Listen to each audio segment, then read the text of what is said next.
Yeah.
They hate when you elevate.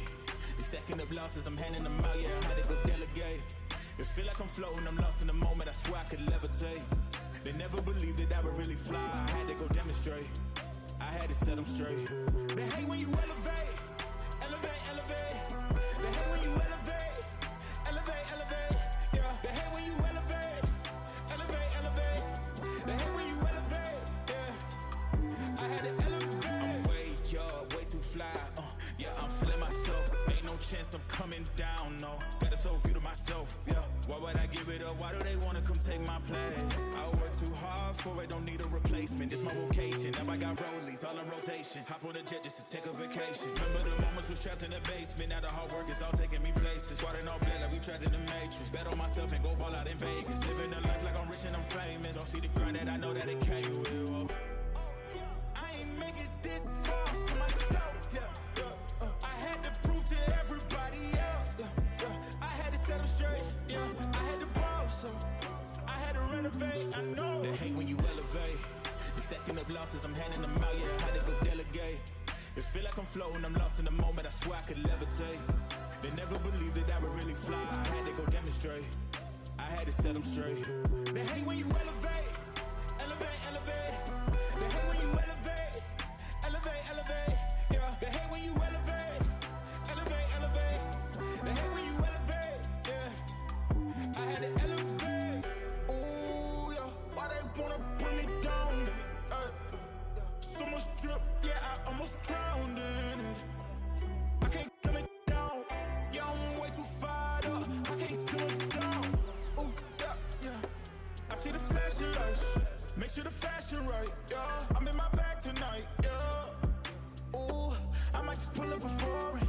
Watch out, the engine is roaring. It's too loud, you can ignore it. Yeah, yeah. This the highlight for the view. You can have it all, no need to choose. First, let me demonstrate how you can rise to the top. Yeah, I had to elevate, elevate, elevate, elevate. They hate when you elevate, elevate, elevate. Yeah, they hate when you elevate, elevate, elevate. They hate when you elevate, yeah. I had to elevate.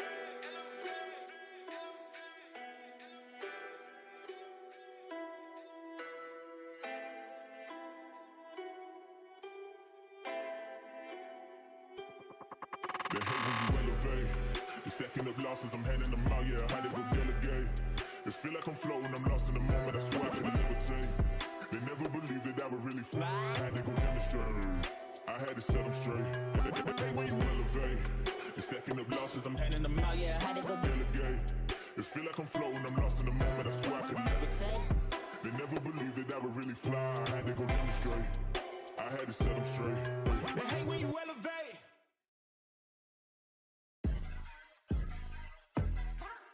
Ayy, I got the recipe, never gonna let any op get the best of me. Thought it was distance, but haters is next to me. Talk to the spirit, you know I've been heavenly. Company definitely show your trajectory. This ain't a diss cause I say it respectfully. It's time to eat up, bread like a speeder. Taking it deeper and that's how it better be. I never let the comparison get to me. I just remember the promises meant for me. I know the enemy and that he's sent for me. I keep the blood of the lemons, my centerpiece. I cannot trust in no crystals or energy. Look at the chemistry, it do not even mix chemically. Most of the tricks they be gimmicks, they mimic the truth. It's poison and we got the remedy.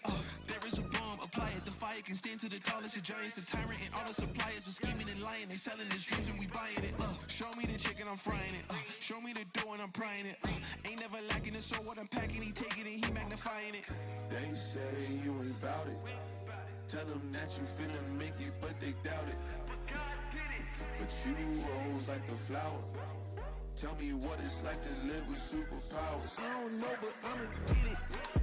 I'ma get it. I'ma get it. I'ma get it. I just know that I'ma get it. I'ma get it. I'ma get it. I'ma get it. Ayy, I got to drive to bust the truck, the gas is stuck. I ain't the one to rely on the luck. I put in work and then he show up. I know it's fake that's in the reps, ain't no regrets, I do too much. It ain't me if you saying I stunt. He calling the place and I do what he want. This ain't a front, glory to G-O-D. It's what you could do with a mustard seed. It's what you could do when you start to believe. Take fear and you cast it inside of the sea. 100% out of me, cause he gave it all on the T when he let it bleed. So what is you saying to me? You just insecure about the love that turned me to a beast. I take a step and I ain't turning back. He made me first cause I know that I'm last. I ain't got time for no thing in the past. Learn from it first and then I react. Hands off me, don't hold me. Get it jumping like a trampoline. All truth ain't no trolling. We in good hands, no folding. They say you ain't bout it. Tell them that you finna make it, but they doubt it. But you rose like the flower. Tell me what it's like to live with superpowers. I don't know, but I'ma get it. I'ma get it. I'ma get it. I'ma get it. I just know that I'ma get it. I'ma get it. I'ma get it. I'ma get it.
different. Don't know what it is that made us so indifferent. We're drifting in the dark. Can we do better? Wish I could rewind back to the start.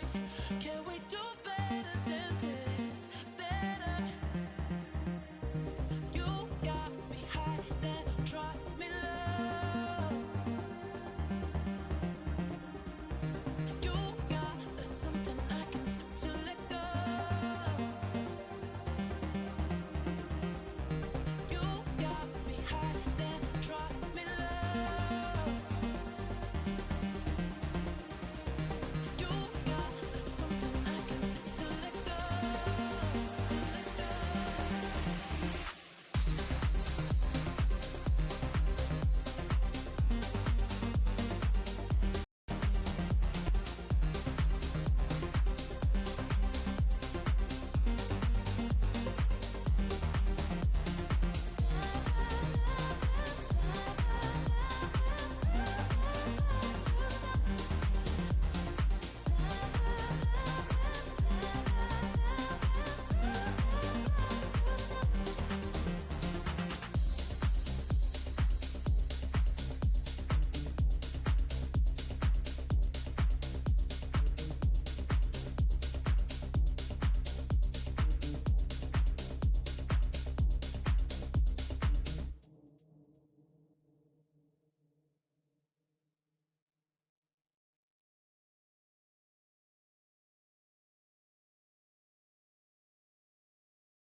You on my mind a lot.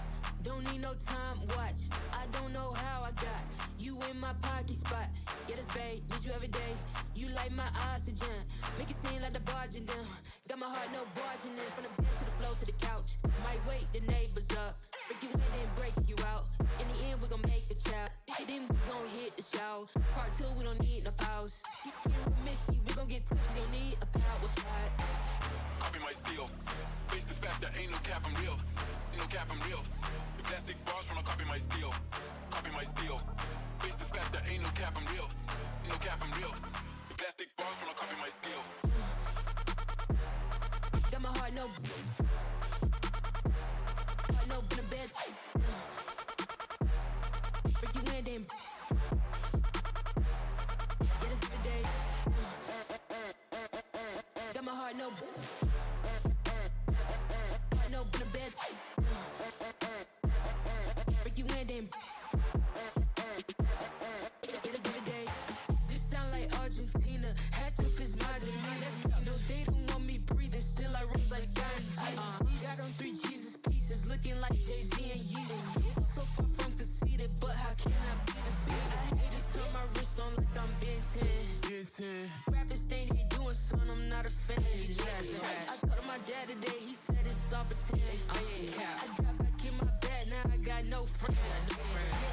Copy my steel. Face the fact that ain't no cap, I'm real. Ain't no cap, I'm real. The plastic bars from copy my steel. Copy my steel. Face the fact that ain't no cap, I'm real. Ain't no cap, I'm real. The plastic bars from copy my steel. Copy my steel. Face the fact that ain't no cap, I'm real. Ain't no cap, I'm real. The plastic bars from copy my steel. Copy my steel.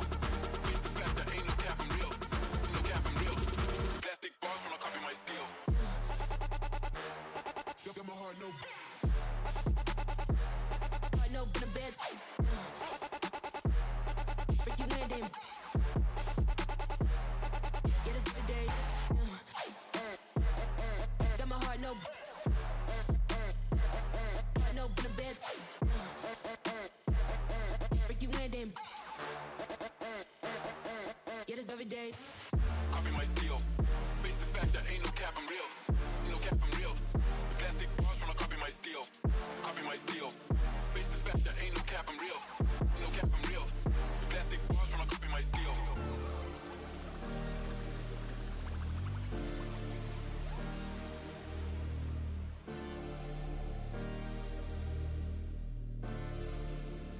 Plastic bars from copy my steel.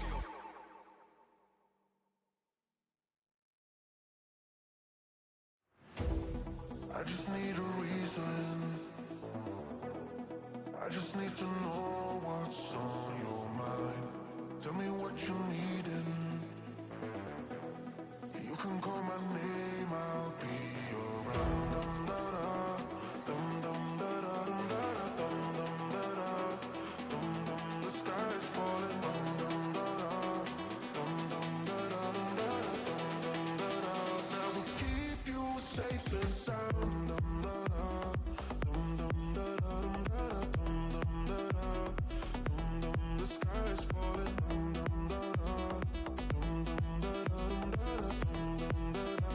That will keep you safe and sound. Dum da da, dum dum da da, dum da da, dum dum da da, dum dum. The sky's falling, dum dum da da, dum dum da da, dum da da, dum dum da da. That will keep you safe and sound.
just wanna have fun, clap my hands, turn around now and dance, dance, dance. I just wanna have fun, clap my hands, turn around now and dance, dance, dance. I just wanna have fun, clap my hands, turn around now and dance, dance, dance. I just wanna have fun, clap my hands, turn around now and dance, dance, dance. I just wanna clap, clap, turn around, dance, dance, dance. I just wanna clap, clap, turn around, dance, dance.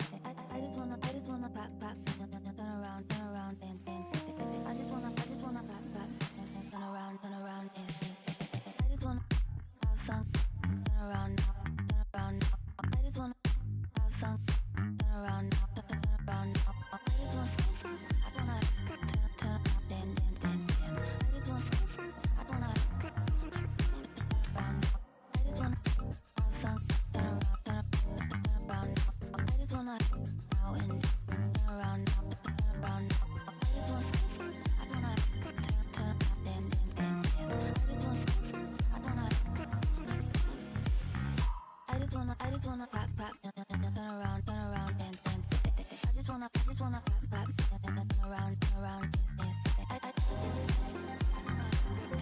around, dance,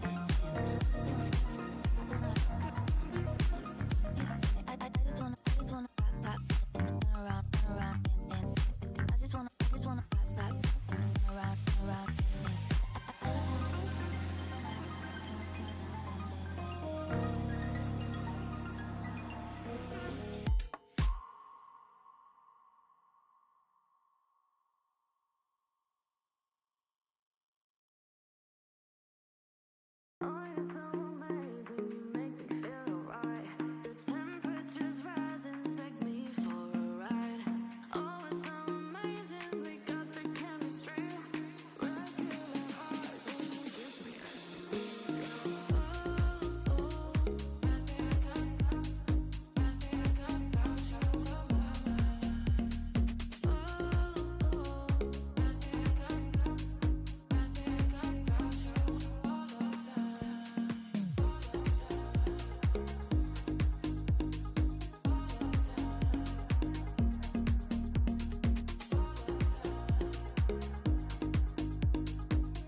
Oh, how's everyone doing? Most importantly, welcome to TWT. Well, it's been a little while, mate, but welcome back to the stream. Welcome back to casting some PUBG. How you been very quickly, man? How's things? I've been pretty good. I've been pretty good. I'm excited to cast some PUBG again, though. It's been a little while. I've gotten back into the game as well these past couple of days, and it's been absolutely amazing. So hopefully the games that I've had over these past couple of days will be just as amazing as the games that we will be having today. Because we've got a pretty stacked lobby, if I'm not mistaken here. Super stacked lobby. Looks like all the focus at the moment, everyone seems to be towards this PNC. So we are seeing the PNC teams kind of dip in. I think they're looking at the lobby of who's in there from a PNC team and not trying to overstack. I think they're trying to figure out these rotations. But what we got on this evening, though, we do have a best of 6. It is a scrim. We are going to be kicking things off on the wonderful snowy shores of Vikendi. And look, with that being said, let's just get ourselves back into game number 1. The countdown's begun. We've checked the players, and Vikendi is coming up.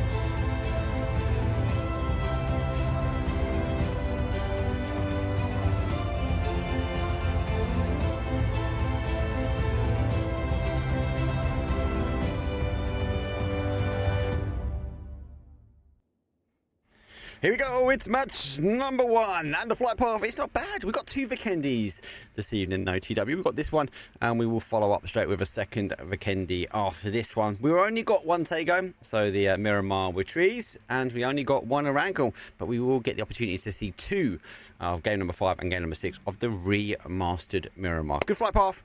Most of your teams should be happy with this one, and have you had the opportunity yet to play on Vikendi? I've had the opportunity, but honestly, Vikendi is most likely my least favorite map out of all of the maps. It just feels very big. It feels like a lot of the angles that players just hold are just very campy. A lot of the time I just run into a team with my car and I'm immediately dead. But that's just me, I guess. I mean, I'm a different level of player than these people. No. Look, you're entitled to your opinion. I like Vikendi, especially around Christmas time. Like, I just think it's a Christmas special map, personally. But obviously, it isn't Christmas, and we are in August, or just about to move into September, should we say? Playing path is done as that moves on out. And I suppose there's the biggest questions I think a lot of teams or a lot of the viewership is going to be looking at today is going to be the PNC. Now, I've had the pleasure of already casting. There goes our coaches. I've had the pleasure of casting Team India. I've had the pleasure of doing our Team Canada, who are in tonight as well. Sorry, Team India are not in tonight. But I've not had the opportunity yet to cast our Team Brazil. Obviously, Brazil, last PNC, they done well. They obviously weren't able to capitalise up. They've done great chicken dinners, they're great rotation. Generally quite an aggressive style of team, I found. So I'm kind of interested to see how this team operates today. As I said, this is the first time I get the capabilities of casting and I suppose being a part of their journey for PNC. Yeah, it's going to be very exciting to see what these Brazilians can bring today. Obviously, they are in Brazil. They will be playing on a bit of higher ping, so they're not necessarily going to have the combat capabilities that other teams have. But remember, it is practice, it is scrims. They are kind of just here to really get a feel of the rotations and learn how to play the map, as they already are starting to rotate over a little bit. Haven just taking that car to have a look at those other buildings, maybe see if he can spot out those Exalt players that are kind of near them. Yeah, it's not bad rotation. Obviously, putting himself, I suppose, logically into that middle section, that mid-section of the map, donutting, maybe hoping for a more of a donut approach if this zone 1 to 2 does fall. We've got a lot of teams that sit on the outside. Canada obviously dropped out early. They went for the early rotation at northwest corner. We have RA, Results Avenue, a little bit further in from them in Dinoland, and Dinoland, we saw a couple of days ago, I suppose, a little bit of hot drop action in that. It's an area which RA and Team India were fighting, and Team India got one over on them, and RA got the other one. So felt like it was a bit of ensured destruction from those teams first. Now, I quite like the zone though. I've not quite had one as centralised, I suppose, as I can even call it central as this, but I think the move from Brazil is not a bad move. They are looking to maybe put themselves into centre zone there, TWM, and hope for that zone just to kind of collapse in on them. Yeah, I mean, just playing in the center zone, it's always just a complete safe bet. You're just going to be able to at least survive the first and second phases of the zone, and most likely you will be able to get yourself in quite a good position in order to rotate in, because especially whenever you land on the outside edges of the map and you have to rotate inwards towards the zones. A lot of times it's just so hard to get in there because there's so many teams like Brazil that are going to be posted up in the middle, that are going to have snipers, that are just going to completely burn you down whenever you try to get into a decent position. So for them, just getting that early mid hold and even getting those mountains is a huge play. Yeah, and again, it's going to be a stronger play when we see, look at this one, we've seen a little swap over. It's like a little exchange. Maybe they prefer different cars. I think with this zone, we might see some more 2-2 splits. Like Brazil's going kind of for a 3-1 splits. They are, I suppose, the high ground for me looks like it's been a bit of an advantage for some of these players and these teams. And I suppose it's the element, like we saw with Tego, still learning the map, learning how to rotate. Tego, for me, again, recently, last couple of weeks, mate, it's really changed. It's slowed right down. These teams and players really understanding the metadata around the esports section now. I think we're going to see more and more of that. But yeah, Brazil looks like they've gone for a 3-1 split here. They are holding a bit of high ground, and I suppose over towards the new sections and with the cable car. Seems to always be a centre of attention as these cable cars come in. You can tend to find normally a team sitting on the end there, and that's where you get your RPGs from, right? Already a couple of supply drops landing, and they will be going near those Exalt players. Exalt are already getting pressured a little bit by the Twig team. Not necessarily too much, as there's a lot of distance in between these teams. We even now see, if I'm not mistaken, yeah, that's a Tropics entering near those supply drops. A lot of teams near those, so I'm questioning, or I'm wondering if we're maybe going to see a fight for those supply drops, or if teams are just going to be respecting each other and let each other have those supply drops. Yeah, it's a bit weird one. It's on the high ground, so I think the people were expected though. But it looks like Sueda have picked up Team Brazil. They have put themselves now in a 2-2 position. I definitely feel a bit more comfortable and at least holding the high ground. These guys obviously got a little bit of an uphill battle to get themselves in. Looks like we are seeing some shots those beyond, and woo, rolling by. But tune back to that as a second though. We are seeing long distance shots though come in. The Woo going down. High ego player confirms now for the team. And Sosto also confirmed for the Woo. So it looks like they are locked in. So recently, teams on fire. So I got the pleasure. I was going to dropped into Nixie's stream early just to ask him a couple of questions, and one, fragging out, but two, more importantly, it looks like that team now is solid, and we're not on tryouts anymore. And if you want to, you can obviously type !woo. I'll give you some more information. These guys picked up game number 2. So actually, they did pick up at a Vikendi, and it's very much a game control for them. They controlled out the teams trying to push in. So good to see. I want to see how they can do this evening, though. You know, having a look at Exalt here, they had their 2-2 split going on a little bit earlier, already losing out to these AA players. Now they're going to start to enter in. One player is down, Nate landing in, but not doing too much, as Demon actually does manage to down another one of these Exalt players. It's getting dire, as there's only one left standing. I do not think that there's any answers here for 112 IQ. 112 IQ, it's difficult because this is the compound we see Exalt drop at, and they were fighting DA, Digital Athletic, yesterday, and actually got the win on them both times. And actually, it's a little bit of just desserts for them. They're unable to hold this compound, that 2-2 split for them, which has been working out so well recently, especially on this map. It just kind of falls down. We see those guys go down. Now, let's jump back over towards the Woo, though. We did see Ibi, who is 007, but different. So, yeah, if I refer to Ibi, this is Ibi. They have got a kill confirmed. Shimps, though, have pushed in. They've been caught. It looks like they are clambering up for this high ground at the moment. Trying to get that height, that terrain. The Polar Bears are up here, so going to be cautious. And we also have our team beyond on the adjacent side. And Bomilovo is the one who was at a loss, though, towards the Woo. So, no bears here today. Thank God. I always find it a bit weird with the bear, I'll be honest. Yeah, Polar Bears, mate. We still need to get a name. I've never seen that one before. We still need to get a name for them. They're in these like underground caverns as well. that if you push into the polar bears there. But obviously our first Vikendi, he was just having a laugh. He was like kind of running around and he weren't really attacking anybody. He was just there for some bizarre reason. But yeah, so Vikendi does have polar bears in it, and I suppose lucky enough the players didn't attack him that day, but we saw Team Canada actually go into the canyons and pick up some extra loot in those underground sections, and the polar bears are situ there, so they will attack once you do go in.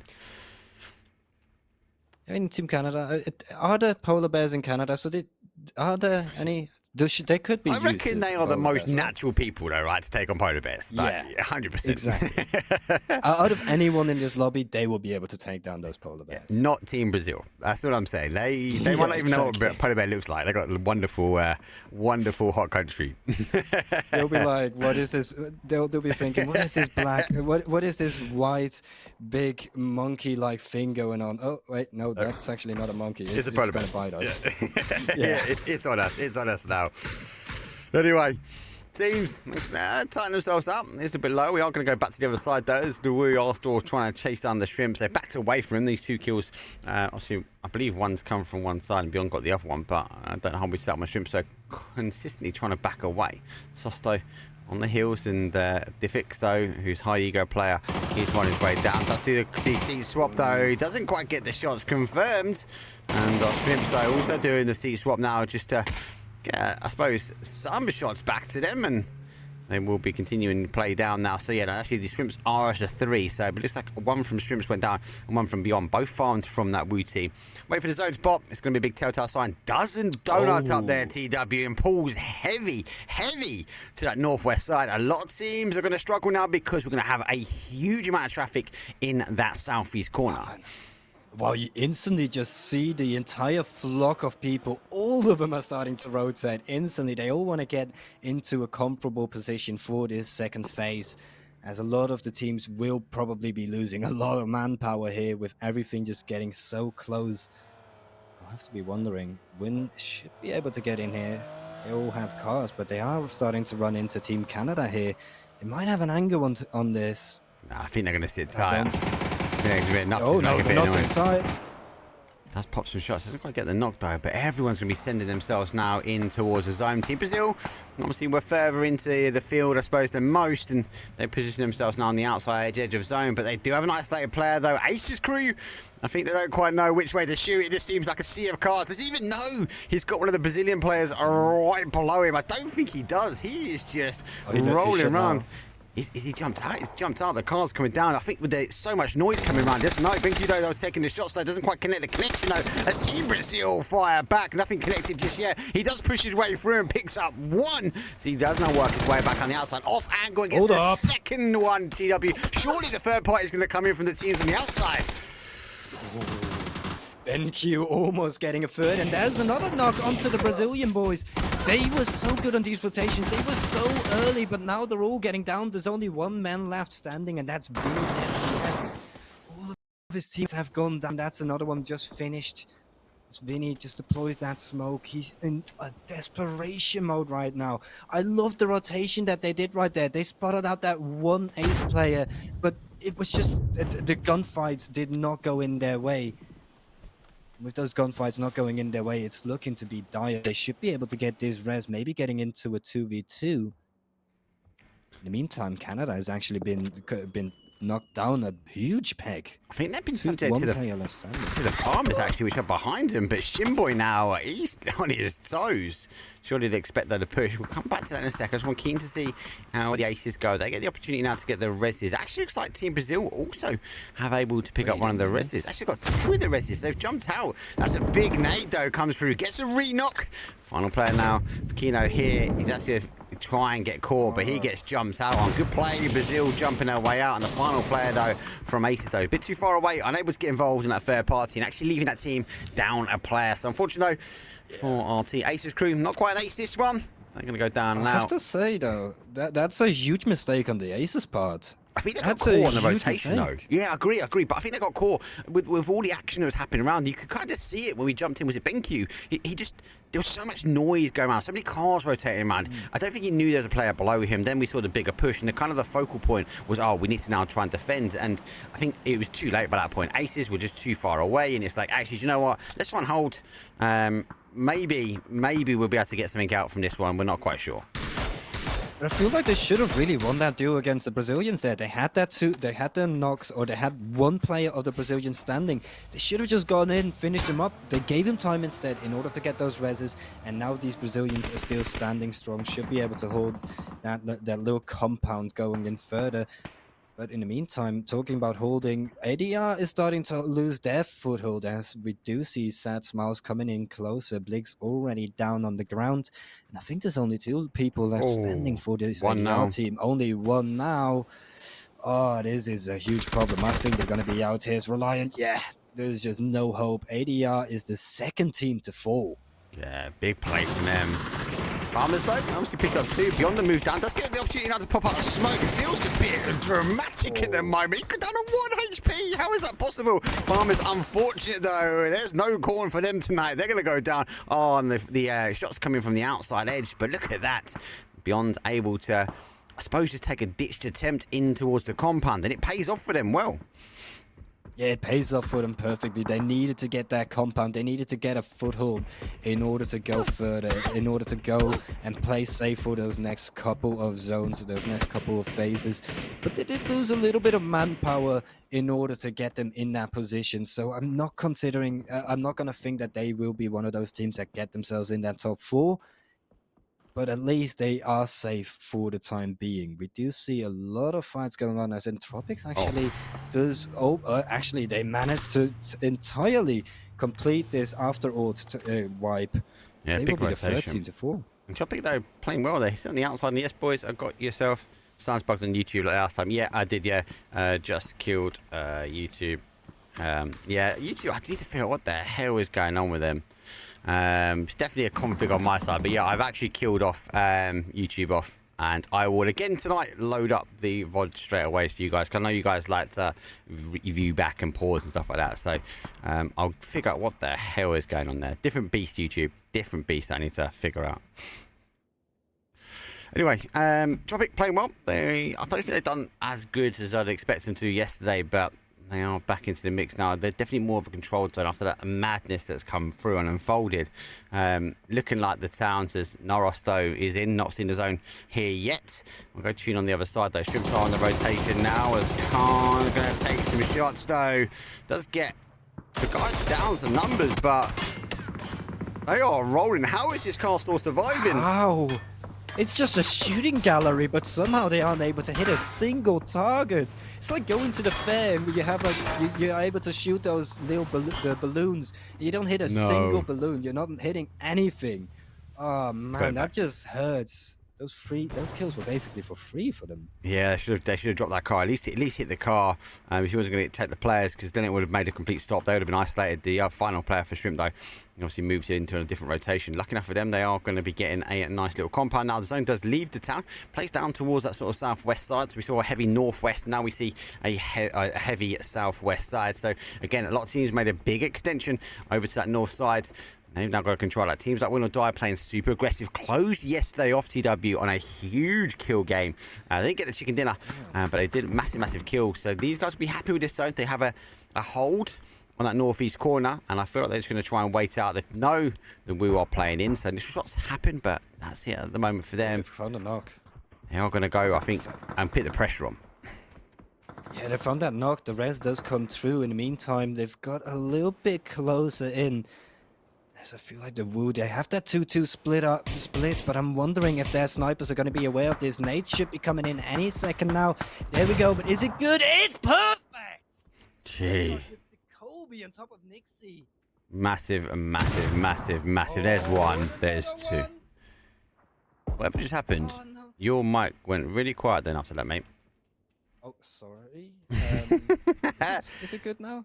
Yeah, sounds better now. You out compressed yourself, mate. Because I ain't compressing that. I don't even have a compressor on. That's No, weird. it just compressed you basically on Discord for some reason. Don't know why, but it's good. It's only us. You're still coming okay for stream, which is all cool.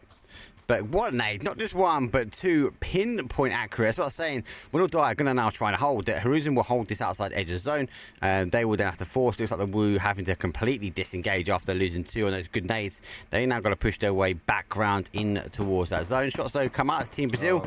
They are going to be able to hold him out. Zost, final player for them. High Ego. Diffix should be reservable as that hillside just provides enough cover for him, and he should be able to get himself in towards the hard cover.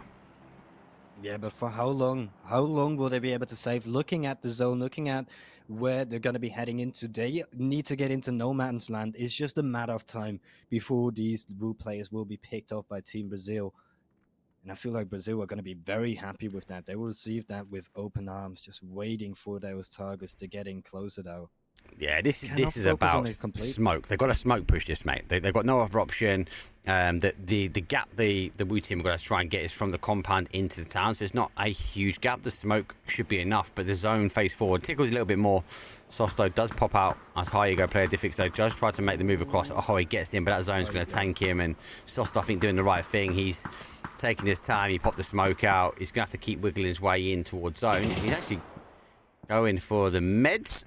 So he's going to go for the steal. Obviously, he's put a player down. He knows he can't pick him up, so he just clearly needs the last little bits and maybe a few smokes. As he's done a smart move, doesn't go in front of the building, goes around the back. Would pop a smoke now after he gets the med off, because it is going to be punishing again to him. But he's going to be looking to try and again use as much hard cover as possible just to block out. But Team Brazil, mate, GG's, great shots. Great shots. That actually came from the alpha angle, came on the ground as well. Zone spins around for one more time. Tropic going to take the snowstorm. Keep saying sandstorm. So used to saying sandstorm now, mate. And they're going to take the snowstorm though further in. Actually, it makes good timing on that rotation. Chimboy on the other hand though, he's got his bike up against the edge of the shed. It's enough to stop RA getting in. They're going to try and track the Molly. Molly's going to be coming through. Molly's going to make good connection though. He needs to get on top of his bike. He does. It takes a slight lean, but it will stop it from descending through. But oh my God, we're not shooting through the window. There's just no hope. Oh, an entourage of bullets and nades and mollies coming in this way, and there's just nothing you can do against it. Now, Carnival is here trying to have a look at if they can perhaps spot out some players. They were the ones to take down that team over towards the middle. Yep. They were, especially everyone really pressuring. Quizzy here, though, for win or die. Obviously, he's, again, being aggressive. He's trying to look, he knows he's got a player in front. They've got the zone, but they'll be happy. They're a team that can be happy with neighbours. They will just ensure they just remind them every so often that they've got people right next to them. This is huge beyond. Slayer is just on his own at the very moment. He's going to get entered in upon nades heading on into the plane, not necessarily doing too much damage. I think he's been spotted out now. Still nothing really connecting us. He's just going to stay alive. How is he able to stay alive for so long? SPW is now starting to get in, and there we go. Good play for them. I actually really like he positioned that the shield. Actually was stopping them. They put the smoke down, but that shield alone just stopped him from pushing in. They were like, what the hell's going on? You could see they were shooting it, and it was like, I still can't get in. Same here. As Ace's crew, though, got a shield up, though, putting himself behind the counter slightly. If I put the X-ray on, we can see a little bit more, but not by much. And another smoke, though, picked up. And he's going to be waiting for the push. He's forcing Team Brazil into the play for him, though. Not going to take the bait just yet. They are tinkering around the outside edge. Don't forget those doors. Those little funny doors that you need those crowbars. Don't believe it is the case, though, on... Actually, it is the case still, because they've opened up this door. So, Ace is, though, forcing the team only one way in here. And with that one way in, he knows... Actually, they've actually got two ways. He has got the roof taken as well. So, there's two ways in for him. April's just going to have to back himself up now on the outside edge and pray that he can pick apart Team Brazil, as if they will come rolling in one at a time. He's just trying to buy himself time with those nades. Yeah, he's in the point pot, though, now. Go good, and from behind, Vinny takes him down. Yeah, it was just a matter of time before April fell there. Just trying to extend his life with those nades. Hope that a third party was perhaps going to be able to knock one or two of those Brazil players so that he could come back into it. But nah, it did not go into his avail. Brazil are now going to be able to take that compound. And looking at where they're positioned for this next zone, they have a great position. In the meantime, that's a weird name. You need to pronounce that one. That is the team that just got killed. Oh, DJR, who went down. Oh, okay, yeah. They just get down. This Carnivals are still alive with 2 or with 3 people. But look at the push though. Win or die with the neighbours, but Win or die already extended over because they wanted to get a hold into zone. They know this is now where they want to go. Original is trying to hold out. It's got the pops and smokes. He's outside the building. So with the teams around, this would be the next play for them. They're kind of leapfrogging in front. Carnivores being their next target acquired. They will want to ensure they can really get rid of Carnivore, stop the play in from them. They've got to make a bit of an aggressive stance. What if they've got a car? They have. They've got 2. They've got 3. So Carnivores have to, again, make a bit of an aggressive push. And with Win or Die ahead of them, I do fear. We are seeing a lot more teams, though, get involved in Tropics, though, leaving their push to go down towards Sad Smile. 6th place for them. 5 teams now remain. We're about to go for our top 4. It's phase number 6, so Carnivores have to try and use the train to their advantage, but Win or Die already split up, waiting. And Leosh, though, with an MK in hand. That's going to be dangerous, though. If he can pick up, that car's about to go. The player needs to get out. The car just in time, able to get himself into cover after taking no guard damage, but a bit of a side swipe from the Win or Die team. AWM as well. These guys are rinsing drops. What up? Brazil is getting activated. Brazil is getting active over towards these Win or Die players. One of them already falling down. Beanie now down to low HP. He needs to just heal up a bit. Stats now are under a lot of pressure as well as Vanos has fallen down onto the ground. Sui here has a huge position on top of this hill. Looking at what they can just... all the teams they can look over for these next couple zones. It's just going to depend on where the zone where the zone pulls for this next phase. I feel like a lot of, or 2 or 3 teams here have quite a decent position, a position that could win out the game. It just depends on where this next zone goes. Yeah, expect maybe a donut up here, hopefully. I like the movements. Yeah, there's different positions being played. Suido got such a good spot. They've got this high ground. The zone's kind of really falling nicely for them. Win or Die. I think I said it yesterday. This is a team that never gets blessed with zone, I feel like, at the moment, but makes it a hard zone become really productive for them. So I'll be interested to see what they're doing. They are just picking up. There's a quick kill confirmed, though, on the Balti action. But they are on a split. They've got Carnivores one side, Team Brazil the other side of the zone. Yet again, leaves our Win or Die team, and they've got to get shifting in. I suppose the good big hold now, the big focus is really going to be now on Sad Smile and our Team Brazil. Can they hold off a push here? Sad Smile getting aggressive, Famis in hand. We know that hurts. They are raining through the little forest area. He's going to retreat his way back down, maybe pick up a car and recall back towards the rest of the team. I honestly feel like Sui might have the best position out of all of the teams here in order to take this win. A couple nades actually landing over towards these Carnival players. Oh, that's perfect. Done. That's perfect. GG's. No chance of survival. Okay. Can't get those rests. Can't get those rests. I love it. We're seeing so many teams now stack up nades, and blue zone, or go blue zone first, and then just chuck nades in after. Love it. Ascend actually worth a mention with a T Ascend, or yesterday was Team Germany. They were tripling up some of these blue zone nades, and it was just destroying teams that you normally would feel safe in the compound. It just exposed them to the next level. Yeah, it's just such a huge piece of utility in order to deny people a play area, essentially. You cannot stand in that blue zone, especially this late in the game. It's going to do so much damage. And you can see that on this Carnival player down to low HP. Oh, just gets out of there with a sliver of health. But it's just going to be a matter of time. He's just going to wiggle his way into these ridges. And it's just snaking his way through. Another one of those Sad Smiles players does fall down. Sui is getting themselves into a decent position. I'm wondering here, if this Sui team needs to push up into this Brazil team. They have the perfect position in order to go for them and in order to take the compound that will win out the game. Win or Die, in the meantime, are actually taking that exact thing. They are pushing that Brazil team, noticing that they've got that one knock, that there's only 2 players left standing. One of them has to heal in the meantime. They could get in a little bit closer.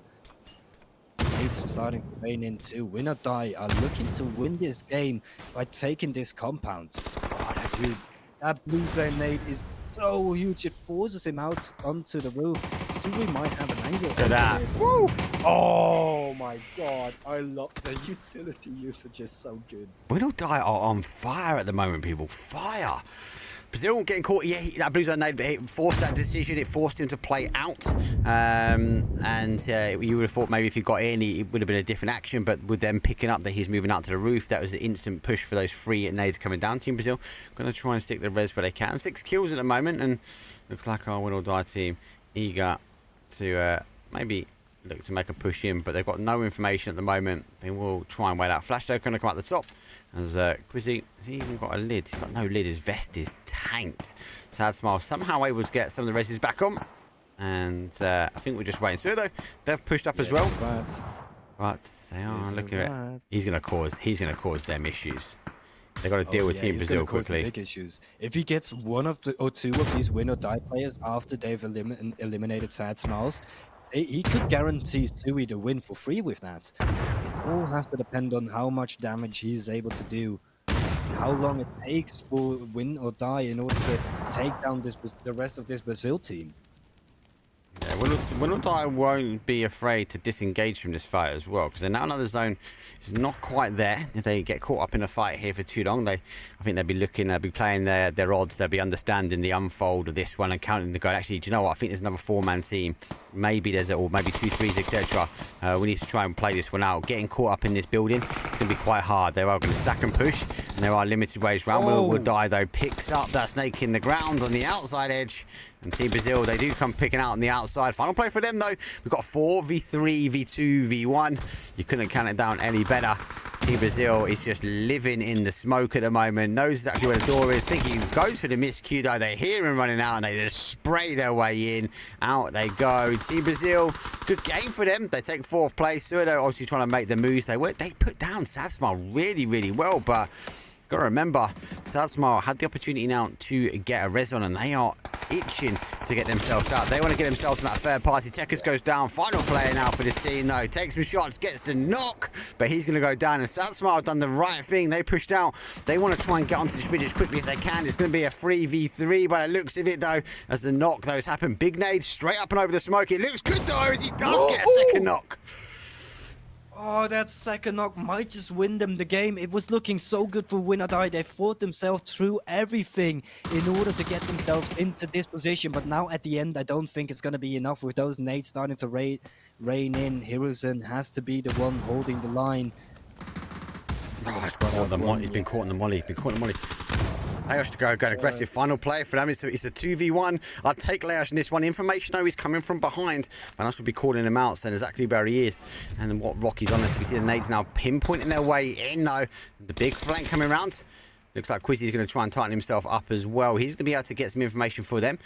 As Leash though, I don't think he's seen the bunny hop. Molly comes in, but Molly's really short here. Oh, Cleveland needs to look at that. Cleveland needs to try to spot him. He's down on the ground, but he can still give a little bit of info over towards Leash here, and Leash was not aware where these two players are spotted out. The first, and there's a knock! Win or Die. I'm about to take this win. He's 17 kills if they do. So look at that. Extenso pushed himself over. He knows the information's come through. Flash is going up, though. We are seeing the play back, though, from Sad Smile. Aggressive play. He has to go for it. He hasn't got a lid. Level 3 vest is going to want to be keeping him on, though. One nade in the hand. Does catch a player. And jeez. Win or Die. They make it hard, but they make it look so good. Win or Die. Game number 1 done. And a 17 kills, which means 27 points are already on the leaderboard, though, for that team. Winner, chicken dinner. Win or Die, living up to their name. Wow, elite. Wow. What a game. You were talking, in the middle of that game, you were talking about Win or Die looking good recently. They are looking absolutely fantastic. Insane. Taking down every single team. It was just bit by bit by bit. And even in that 2-on-2, even when there were 2 teams left standing, and they were on their last foot, they were on the back foot, there was just nothing holding them, they still managed to win that one. The individual prowess and the prowess of this team with those nades and utility usage that we saw against Team Brazil, it's so amazing. They look like the full package right here. High IQ players. don't take anything away from them. I just feel for them. Like, nothing falls their way. And actually, sometimes when it does and they get the zone, they kind of don't like it. This is a team that really lives under pressure. They live having to push their way into zone. They live under high speed, high intensity decision making. And you saw it, as you mentioned, that team Brazil, they hit the blue zone. They saw the player come out, and obviously he had the decision to go down or come out. He came out, and then how quickly those 3 nades just came, pinpoint accuracy on top of that roof. They knew if they dipped it in right enough, it would be held up on the outside edge. They dealt with it, and again, that big push though come out, so they're putting them on the back foot though. We just see, obviously, was it Laish that I think went down at the end there, just before he obviously get up and takes a clutch. But then they were down players, and Sad Smile at that point are clearly going, hey, this is our win, we're going to be able to clear this up nice and quickly. But on the back foot, able to just keep it calm. It feels like people are playing win or dies game, and if you fall into that trap, you fall underneath their sword. And with a 17 kill game, 27 points, it's not a bad way to start off the day. Anyway, let's take a very, very quick break. We've got one more Vikendi. We know it's not going to disappoint already. This lobby is looking spicy, so sit back, relax, get yourself a drink. I definitely need to get mine because my voice is going, and I'll see you guys in game number 2.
They hate when you elevate.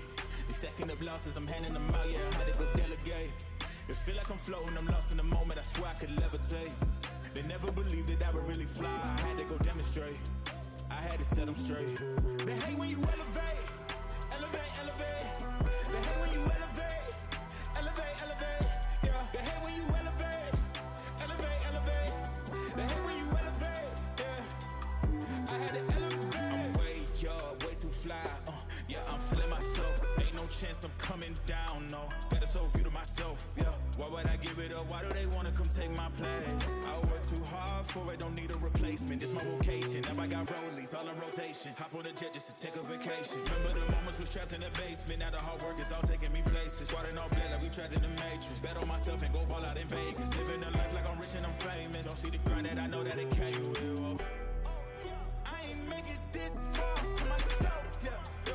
I had to prove to everybody else, I had to set them straight, I had to ball, so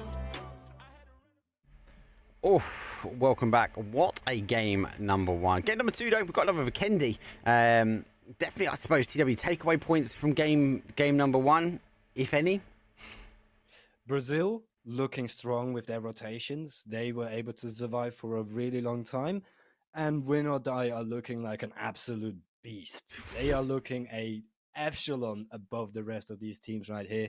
Hopefully we get to see a little bit more for them. And of course, Sad Smile, they have a lot of unlucky moments. Yeah, very unlucky. A good play. They made Sad Smile, big shout for them, because a very difficult zone. They were in that kind of wood shack, that long thing, and they had no cover, literally on their waist height. But they went down to one player. They came back and they got a second place. Big shout. Anyway, sit back, relax. We'll check the players down. It's game number 2, and again, it's a Vikendi.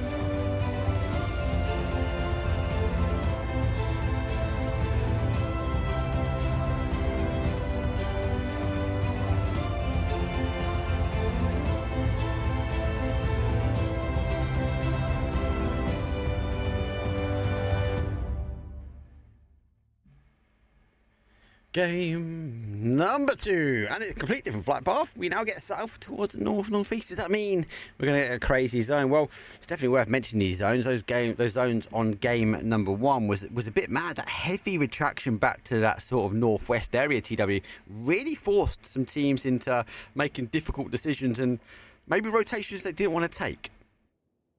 Yeah, definitely. We definitely saw some teams having to make some rotations they really didn't want to take. A lot of those teams then then fell down a player or two, which eventually just causes you to lose out the full game. I think one of those teams would have been Brazil, or was Brazil in my eyes. They were so good on their rotations, but because they got a little bit unlucky with some of those zones, they just fell down a bit by bit. And especially as well, Satsmao, like you mentioned a little bit ago, they were really unlucky with some of those rotations. Now we'll have to see where this zone goes as all of these teams are starting to drop down. We do see every single team just going near each other. And if I'm not mistaken, we see a little bit of a contest from LTU versus Exalt there in towards the middle of the map. Yeah, RA, I think they're just trying to push for the cars at the moment. I can't imagine them running over. I think it would be a case to just let the guys go. They've taken the car and off they pop. The zone, though, has again came towards that sort of side. No, not central. It has pushed a little bit further up as we now get Coal Mine cresting its way in. The lake or the frozen river runs from that north side all the way to that sort of west hand side. That's going to kind of divide the map slightly, but maybe again we're going to see teams push into the towns, and it seems to be a bit of a consistency. I know it's your first Vikendi, but especially for me over the last couple of weeks we're doing Vikendi now, it seems like the towns are like the magnets of zones. It pulls in, it doesn't end there, but it really retracts in the zone. So I'd be interested to see which way it goes, whether it pushes for that dino or maybe it's going to pull back towards that Team Brazil. I think it's a bit of a roll of the dice in this one. What I would love to see is it landing on the lake. I would love to see it landing on the lake just because I would just want to see how it pans out. What kind of kerfufflery goes on if these teams have to fight into that open ground at the lake, where a lot of teams most likely will be losing their players bit by bit, and you're most likely going to see a lot of 2v2s, 2v3s if it does land over towards one of those more open areas. If it does land more, or if the zones pull more towards the towns, you're definitely going to see more teams surviving with 4 players. And usually if you have a team with 4 players in towards the later zones, you basically are good to win the game. Yeah, definitely. I feel like numbers are a key. I know everyone will chat up and say, well, numbers are definitely key in this. Yeah, 100%. But there are some, especially Tego, you just lose. A lot of teams bleed numbers sometimes. Obviously, I said recently it has changed, but this is a terrain which does favour those numbers, especially on where the zone ends. Now, Team Canada, big rotation for them. They go for the wide split as they do opt to get in the cars and go. Late on the plane path and first in the vehicles, they push their way towards Coal Mine, relying that there might not be anybody up this neck of the woods. Danaland, as I said before, again, one was taken by RA, but they've actually extended a little bit further out. And we're going to see maybe our game number 1 winners just lurk on the edge here. Yeah, I like the fact that they do decide to lurk on the edge in the beginning. They do. A lot of teams decide to go for the middle of the zone initially. I don't like that. If you do go for the middle of the zone, you're going to be finding yourself under a lot of pressure. Of course, you do have the safety of not having to rotate into teams and not having to survive that bullet entourage. But as well, you're going to be in the middle of the zone. You're going to be the center of attention. And the center of attention is usually the ones that get taken down a little peg. Yeah, and especially if the zone, like it did last time, shift away, that caused some huge issues, right? It played on that way, pretty much looking at the southeast corner, and then whipped straight up to the northwest. And what I'd say a good 80% at least of our teams were on that sort of south corner, and they had to just kind of send it through, and we saw just a crazy unfold of action. Well, Dido, looks like they're pushing a bit further in. They're going to try and take a chunk of zone off. I think they're not quite sure exactly where this zone's going, so they're playing a little bit further in. Arts, though, who hasn't reloaded, has heard the cars coming in, and Will Die, there's no drop in the sword on them. So they've already picked him out, so I think they'll be having a look. But look at this, though, Exalt. Can be an aggressive team, a team that he's underestimated sometimes, and maybe they're trying to get a pinch on this team. And that maybe have just forced our Win or Die team to make the crash. Those shots from behind maybe is enough now. Arts off the defense, so down to one shots really. Got to duck his way in. Here comes the util, which is used so well with this team. It's going to be up to the rest of Exalt to make the decision. Do they come in? Looks like all three of them are in the car, so they are playing their way in towards this section here. Extend's already put himself on the outside wall. He's going to be listening for this car, so will be a bit of a surprise. Bit of a peekaboo, guys. He peeks around the corner, picks up one. God. Yeah, so good.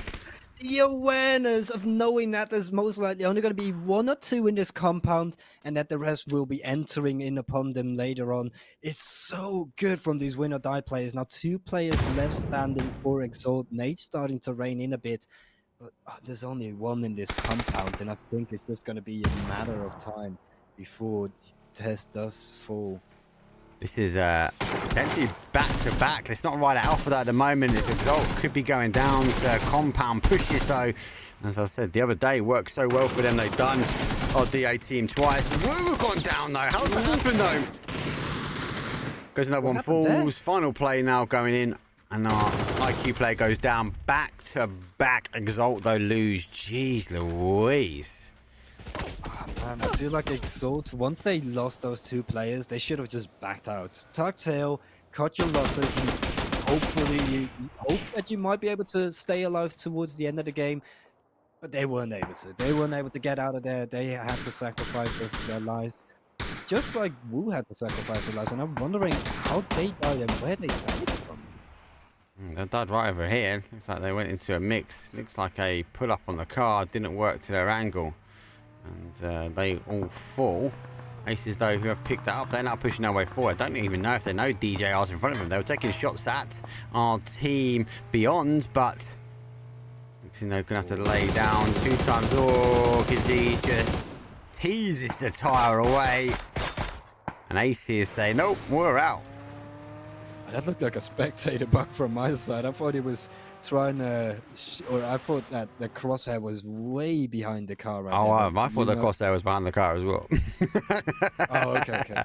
But you pointed out that he was most likely just shooting for those tires there in order to. Nah, I think it is a spectator slip. These guys are too good for that. Yeah, I mean, if you shoot like that in a lobby like this, then, yep. I mean, I'm wondering how you got there. You got to remember, there's a few spectator blips, especially when we have latest updates. I know there's a performance. I will apologise if we have any performance issues our side. It's always unfortunate when we have updates. It means we lag out, we get kicked, we lose sound, we get spectator blips. We're trying to make it work. It's a scrim though, right? This is what we just have to. We're just muddled through this. We're good.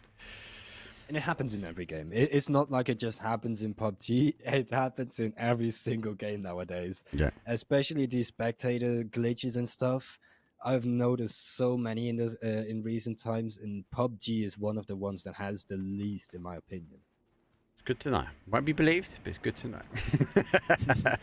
Talk about what's not being believed, though. Way worse. This Entropic rotating straight past the train, and I don't know if he knows there's a player here. Is it back? The train will actually hide the footprints. This doesn't even look like he's having a look down here. He does see the player further back, but I don't think he has the Scooby-Doo.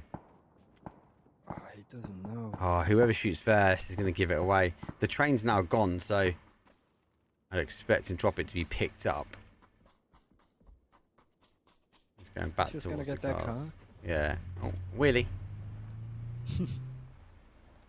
Now he definitely knows. Now 100% he knows. Oh, this is a problem. But you've got them all stacking their way up, so he's tucking himself back in now, but the rest of them, though, physics, though, ready to go. He's holding one ankle. Then they've already spotted the player further back.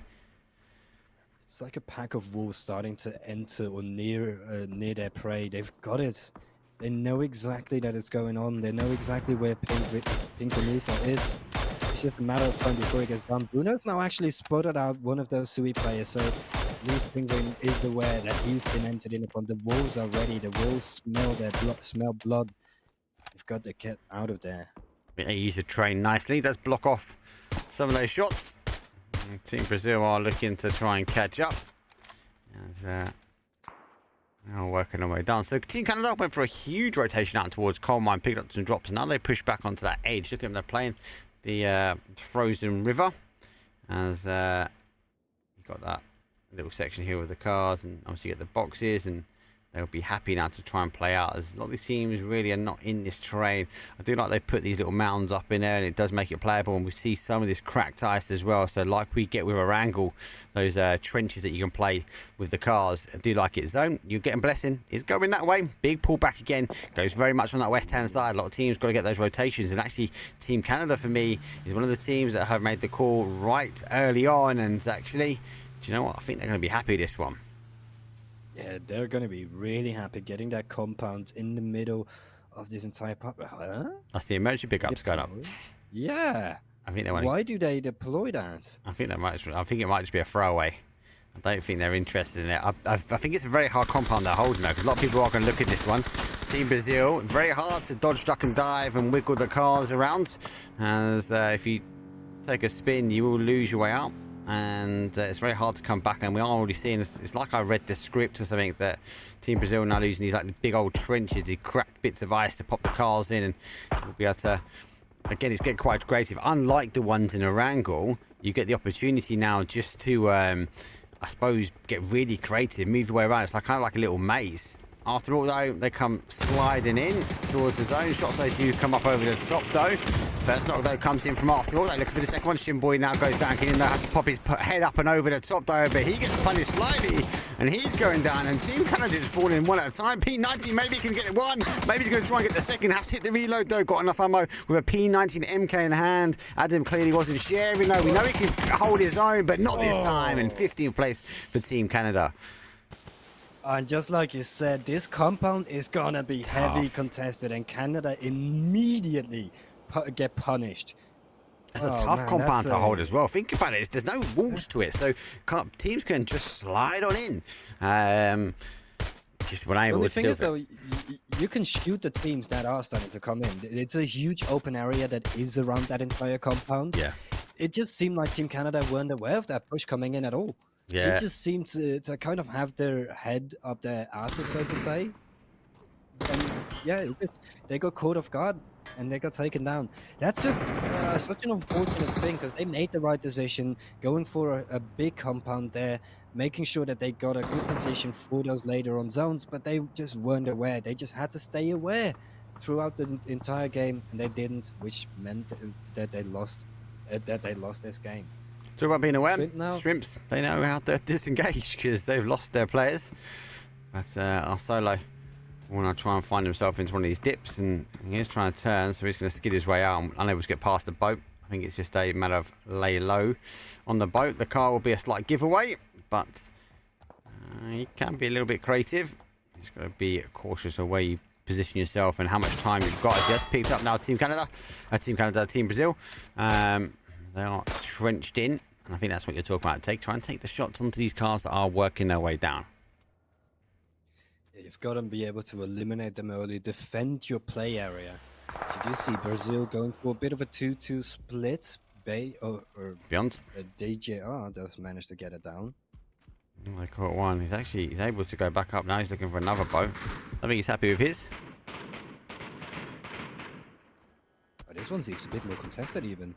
I think he'll be alright here. Look at the zone shift, that's why. Okay. Yeah, but the only problem is, though, he's been spotted out. He's one player and he's not got much cover to work with. It's just going to be a matter of time before he gets taken down, in my opinion. Haven now trying to shoot a couple shots at that car, but he gets shot at return, so he has to back off from that. And Tropic, they sit on the outside edge, though, and 100 are trying to come in. We saw the other day, actually, Team India were taking the fight with RA. It's a really good area to combat out, and Dino Land has these wonderful walls around that you can climb up and around and try and get a lot of angles, but also it does that a favour for teams maybe just to descend their way in. There's loads of places to hide, so any solo players looking to find somewhere to live, Dino Land might be their place. That's not, on the other hand, though, they're going to go towards the warehouses just on the other side of it, and they do find themselves now just sitting on the outside edge of zone, but they're going to get a bit of a break, maybe let some of these teams fall. We've got 14 teams up still. With 51 players, it's still going to be quite hectic for this start of zone. It's going to be very hectic into these later stages of the game. Aces now should start to make their way in with a rotation. Or actually, they should be able to hold this entire area for themselves for the time being. We see a lot of those teams over towards Dinoland, over towards the Frozen Lake, where the zone is most likely going to be ending up, but all of those teams will be under pressure, as we do see 4 farmers putting pressure onto the Carnivores teams, onto the Carnivore team, already knocking down one player, but I think that res should be coming in any second. Yeah, I think they'll be happy they got Sly out of a compound, and they expect these to be picked up by Ace's crew, because they're going to have to move in. They're not in zone there, so you kind of think with them they're going to get the residents and have a ditched attempt forward to just get themselves up to the bottom of that cliff, but Ace's crew will get them clean to rights, and you actually can already see them position themselves ready for that put up there. Kind of as though do make their way down. Ace's crew looking to try and pick them up before they might hit the brakes here. Exactly. Their plan should be take down every single team that is outside of the zone so that you can get inside of the zone and play safe. They need to take down this Carnivores team, because that's the real danger here for them. 2 players split up into a 2-2 for Carnivores. So we do see Aces. Oh, but no! Piano gets down and immediately finished up as well. Now we do need to see Ben getting closer. Smokes are deployed in order to get a couple heals off, and we already see this 2-2 split work out perfectly for Carnivores. Yeah. If they did not have that, they would have not been able to lay that pressure upon those Aces players. But they wouldn't have been able to get the information, the push across. They were able to, though, did get the hold. Unfortunately, they do lose one, though. Nade comes in, going to get the knock, though. That's huge. He doesn't quite pick it up, though. And here comes the mollies. He's going to try and crawl on the outside to get some information. That's a deny. So there's no information coming. Ace crew have to now try and hold up on the top side of the bridge. Position they want to go. I kind of like the mechanics of what they were doing. I kind of like that, but unfortunately for them, that 2-2 split just didn't really work out for them. You actually spot one in the Frozen Lake. Gets the knock, but not quite finished just yet. And in the meantime, we do see a 4F player taking it down. That's 1 player less for Carnivores, so Aces might have a chance to come back into this. But they are in a dire position on top of this bridge. There's not much cover for them to play with. In the meantime, you see Sad Smiles get a lot, or under a lot of pressure, as Sui and RA are starting to enter near upon them. But they are just they're shooting at them like a sentry turret, not missing a single bullet. One of the Sui players already falling. As RA is on as well. Oh no, that just hurts. Running straight into those Sui players. God, it seems to be favouring the teams now who are already in Dino. They position themselves up. They're taking these high walls around the outside and kind of using it as a fortification, running around and being creative where possible. You know, big nade goes over the top. Shots do come down as he goes down on the crawl for Tekkas, though, as he gets himself back into cover quite nicely. After see 100 ADR pretty split now. Sad don't not want to take any more chances. They now push themselves in. Brazil on the other side, they're going to spin their way around into a tactical parking, and might just be enough, as sometimes the later rotations are the ones that really sort of pay off here. And after all, being one of these teams, they're not opting to move just yet. They are taking their time, and they are trying to get as much as they can. Able to pick up, I believe, 1, but that was only 1 for them. Actually, no, I think both of them were stolen, actually, from Team Brazil. Yeah, both of them were stolen. Brazil are not in a good position here. They're with their back against the wall.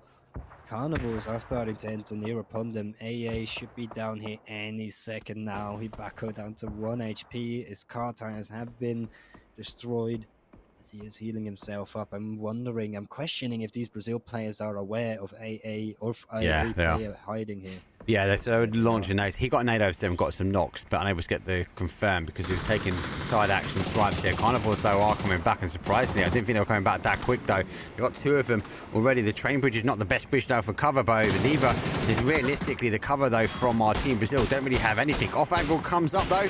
Broly is going to eventually go put some damage on, but Murphy's the one that gets the knock. They've got to push forward here. After all, have to use this opportunity for this team. They've got to get involved. Blue Jammer it's going to be key, and Brazil get picked. There's 1, there's 2. Murphy trying to get himself in, deny of information where possible, though. Crowley on the other side, though, going to continue to make the push, though. After all, pushing on the adjacent side, and they are capitalising this one. They're going to lose 1, though. Carnivores having to go down and try and get a med where possible. And Brazil, they get squeezed between 2 dangerous teams. The Carnivores, and after all, though, with that lion, they ensured the right time. As I said, sometimes pushing early doesn't really favour. Take your time, wet these teams, so you're going to work your way in, and maybe at that point you can ensure your destruction of teams around them, but never drop the ball when you've got carnivores laying on the outside edge.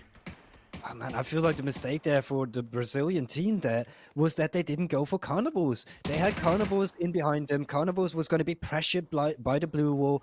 They didn't necessarily have to push into AA there and risk being put in between both of those teams. Instead, they pushed into AA. They left their backs open, and it just cost them this game. They could have been standing here and fighting against the AA team. Instead, it is carnivores against AA.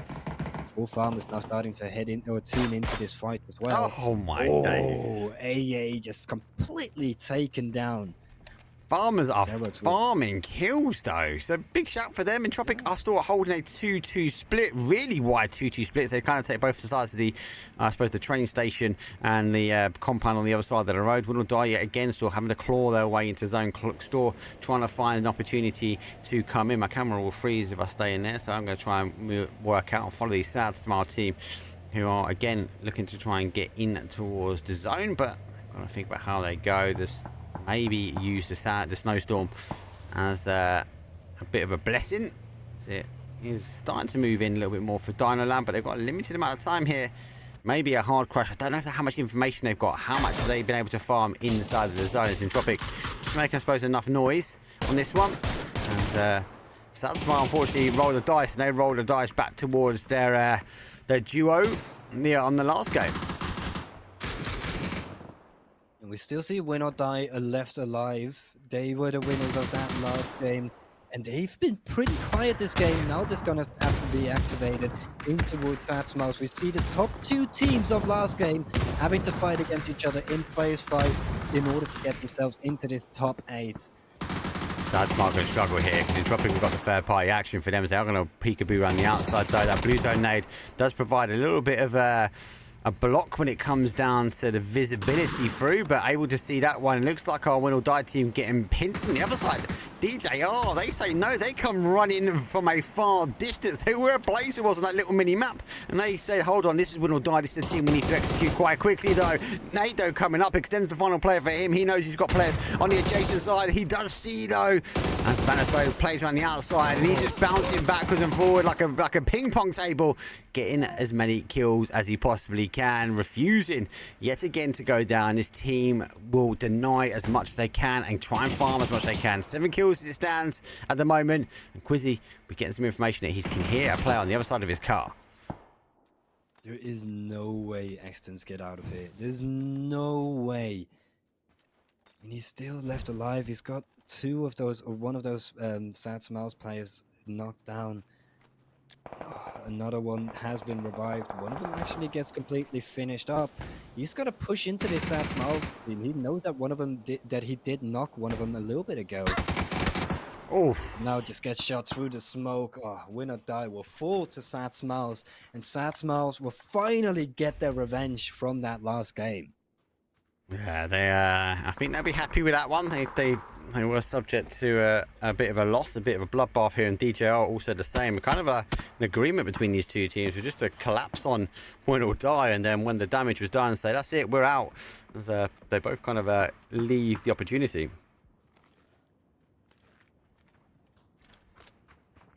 Let's look where the zone goes. So the zone has tightened itself up, and I think Entropic have made the right call. They now collapse that 2-2 split they held for so long towards the, I suppose, that new convenience store / gas station. Our farmers are going to go down 7 teams at the moment. DJR, they are the ones now holding, I suppose, the majority of that north side. But we'll have to wait and see how it will be on the next rotation in. And it looks like DJR has spotted out some of those 4 farmers players. They are in quite a good position going forward. They have a lot of playable area. They have no team in behind them. Should be safe for the next couple of zones. You see a couple solos still left standing. One of those will be one of the Team Beyond. Not mistaken, it's the Team Beyond players, and one of the Team 4 farmers, if I'm not mistaken. We do see those over towards the left. That should be all. The rest of them are all teams of 4 players. Yeah, it's a bit. Definitely, these teams have been holding on the outside for a while, or in the centre. And they have been blessed. Sad smile, they use the smoke now just to go in. They can't take the bumper cars any further than where they are at the moment. That'd be sad.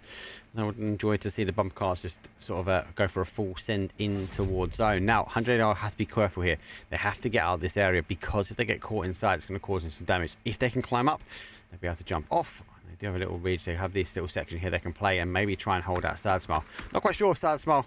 No, they've got a team over watching him at the moment, but we will keep an eye on this one. I think oh, he turned around at the wrong time. You would have seen him just pop out of the adjacent, but again, we see most people that fight at 2-2 at the bottom. So they hold out. We do have our Beyond team laying low, and then DJR working their way around. 6 teams remain as our farmers go down. We lose one of our solos.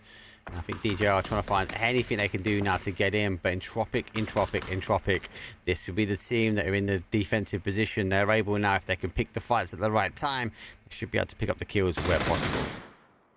Yeah, it's currently looking like it's going to be Entropic all the way, since they have that covered. They have the middle of the zone, and all of those teams will be rotating in towards them. It's all just going to be about choosing the right fights, choosing the right timings for them in order to win this game. Just have to wait around until he gets a knock on towards those DJR players. That will be very good for those Entropic players. They need these teams with a lot of players still left standing to be taken down peg by peg, since they are the only team left standing with 4 players. The Sad Smile player does go down. Higgs trying to cook a nade onto Vanos. It's going to be good, but no. Just bounces a little bit further. Vanos is just trying to hold his own here. His teammate has already gone down. I don't think there's going to be any hope for him. He's just stuck in between a rock and a hard place. He goes out the other door. Sui's going to enter. Oh, Sui actually enters in upon him right now. Vanos actually does manage to take one of those 180R players down. Now he's got a 1 versus 1. But Sui is already in his compound. Oh my god, he got him as well. He actually gets a knock. Vanos stays alive on the slither of HP. His teammates should be getting out of the count in the meantime. 180R, they need to get in upon him, but no! Sad Smile, they do indeed get taken down, but at what cost? They've been able to get so much here. One of those 180R players has been down. One of those Sui players had been down, and he's just done all the work in order for those teams to go down. And now it's just the solo against the 4-man, Sui against Entropics. Oh, I don't know what to say. We don't know what to say. So that was a weird push. That wasn't the way in towards zone, but I felt like they just didn't want to fight Entropic. Entropic did have a great hold. They had the majority of that zone, right? And they eventually pulled in 6 kills. I wouldn't expect a team with that 2-2 split to get as much as they did. The teams weren't really around them. Everyone was fighting on the outside edge, but with the outside edge eventually closing their way down. I think Entropic played that well in the sense that they collapsed that 2-2 split really well at the right time, and that allowed them to push in towards a better positioning, but obviously then coming off the back of that was quite hard for them to, I suppose, go and farm as many kills as possible. So it doesn't quite work out for them this time, but winner chicken dinner though goes to Entropic. Good game. Different zone, different style of play as well. I kind of like that one. Gave us different ending, gave us that kind of dino. Like this, the creativity of teams trying to work up and around. Still baffled about why Suya played in. Maybe they were just trying to farm kills at the end. Maybe. Yeah, I think so. I feel like they probably realized that Entropics had that compound and that it was just going to be so hard to fight against Entropics. Maybe they were even thinking that Beyond had more people standing. Maybe. That could have been the case as well. There's so many things that could be going into their heads that led up to them making that decision. But at the end, it was the wrong decision. At the end, they did run into Sad Smile. And yeah, if you run into them like that, Vanos will punish you, destroy you. Yeah, he didn't want to go down, did he? Bless him. Anyway, let's take a very quick break. That's our Vikendi done. We've got Tego coming up next. I put 5 minutes on the clock though. Lobby's pretty quick already, so I'll see all you guys in game number 3.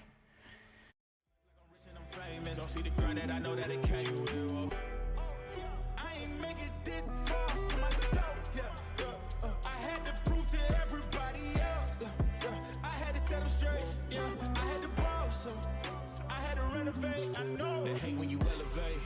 The second up losses, I'm handing them out, yeah, I had to go delegate. It feel like floating, I'm lost in the moment, I swear I could levitate. They never believed that I would really fly, I had to go demonstrate. I had to set them straight. They hate when you elevate, elevate, elevate. They hate when you elevate, elevate, elevate. Yeah, they hate when you elevate, elevate, elevate. They hate when you elevate, yeah. I had to elevate. Ooh, yeah. Why they wanna bring me down? So much drip, yeah, I almost drowned in it. I can't come it down, yeah, I'm way too fired up. I can't slow it down. Ooh, yeah, yeah.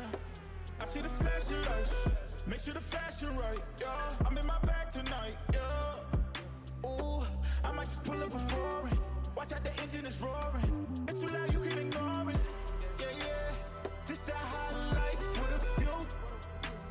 You can have it all, no need to choose. First, let me demonstrate how you can rise to the top. Yeah, I had to elevate, elevate, elevate, elevate. They hate when you elevate, elevate, elevate. Yeah, they hate when you elevate, elevate, elevate. They hate when you elevate. Yeah, I had to elevate.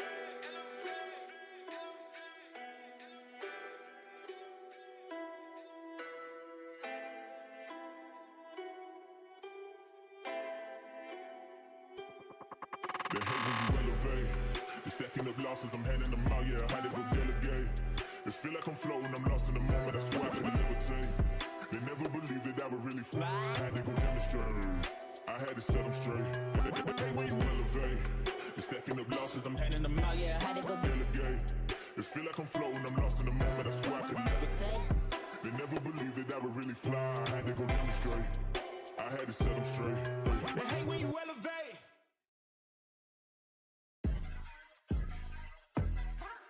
Ayy, I got the recipe, never gonna let any op get the best of me. Thought it was distance, but haters is next to me. Talk to the spirit, you know I've been heavenly. Company definitely show your trajectory. This ain't a diss cause I say it respectfully. It's time to eat up, bread like a speeder. Taking it deeper and that's how it better be. I never let the comparison get to me. I just remember the promises meant for me. I know the enemy and that he sent for me. I keep the blood of the lemons, my centerpiece. I cannot trust in no crystals or energy. Look at the chemistry, it do not even mix chemically. Most of the tricks they be gimmicks, they mimic the truth. It's poison and we got the remedy.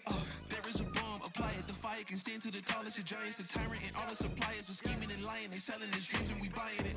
Show me the chicken, I'm frying it. Show me the dough and I'm prying it. Ain't never lacking it, so what I'm packing, he taking it, he magnifying it. They say you ain't bout it. Tell them that you finna make it, but they doubt it. But you rose like the flower.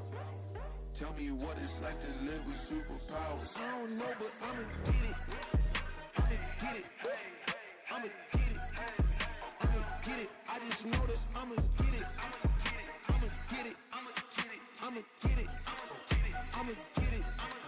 Ayy, I got the drive to bust the truck, the gas is stuck. I ain't the one to rely on the luck. I put in work and then he show up. I know it's fake to sit in the reps, ain't no regrets, I do too much. It ain't me if you saying I stunt. He calling the place and I do what he want. This ain't a front, glory to G-O-D. It's what you could do with a mustard seed. It's what you could do when you start to believe. Take fear and you cast it inside of the sea. 100% out of me, cause he gave it all on the T when he let it bleed. So what is you saying to me? You just insecure about the love that turned me to a beast. I take a step and I ain't turning back. He made me first cause I know that I'm last. I ain't got time for no thinking to learn from it first and then I react. Hands off me, don't hold me. Get it jumping like a trampoline. All truth ain't no trolling. We in good hands, no folding. They say you ain't bout it. Tell them that you finna make it, but they doubt it. But you rose like the flower. Tell me what it's like to live with. Welcome back, everyone, towards our our PUBG EU scrims, if you can say it. We've got a little bit of a sneaky Brazilians in here, a couple of sneaky Canadians, and we just got the opportunity to see Vikendi play that one. Actually, I really enjoyed watching Team Brazil. They seem to have that aggressive stance where we saw from PNC the other year, so kind of like it. We're going to go across now to Tego. That for me feels like TW, a map that does favour an aggressive team, though, as it stands. Yeah, Tiago is just one of those maps where it doesn't have too much difference between high ground and low ground. There isn't too many of those hills, which usually causes teams to be really campy, to really be holding on to those hills and not be aggressive. Now, Tiago, a lot of open area, a lot of flat ground, a lot of opportunity for a team like Brazil to be very aggressive And that's what I want to see. This is my favorite map, and I love seeing aggressive maps. I love seeing aggressive games. Hopefully, Tiago will be one of those here today.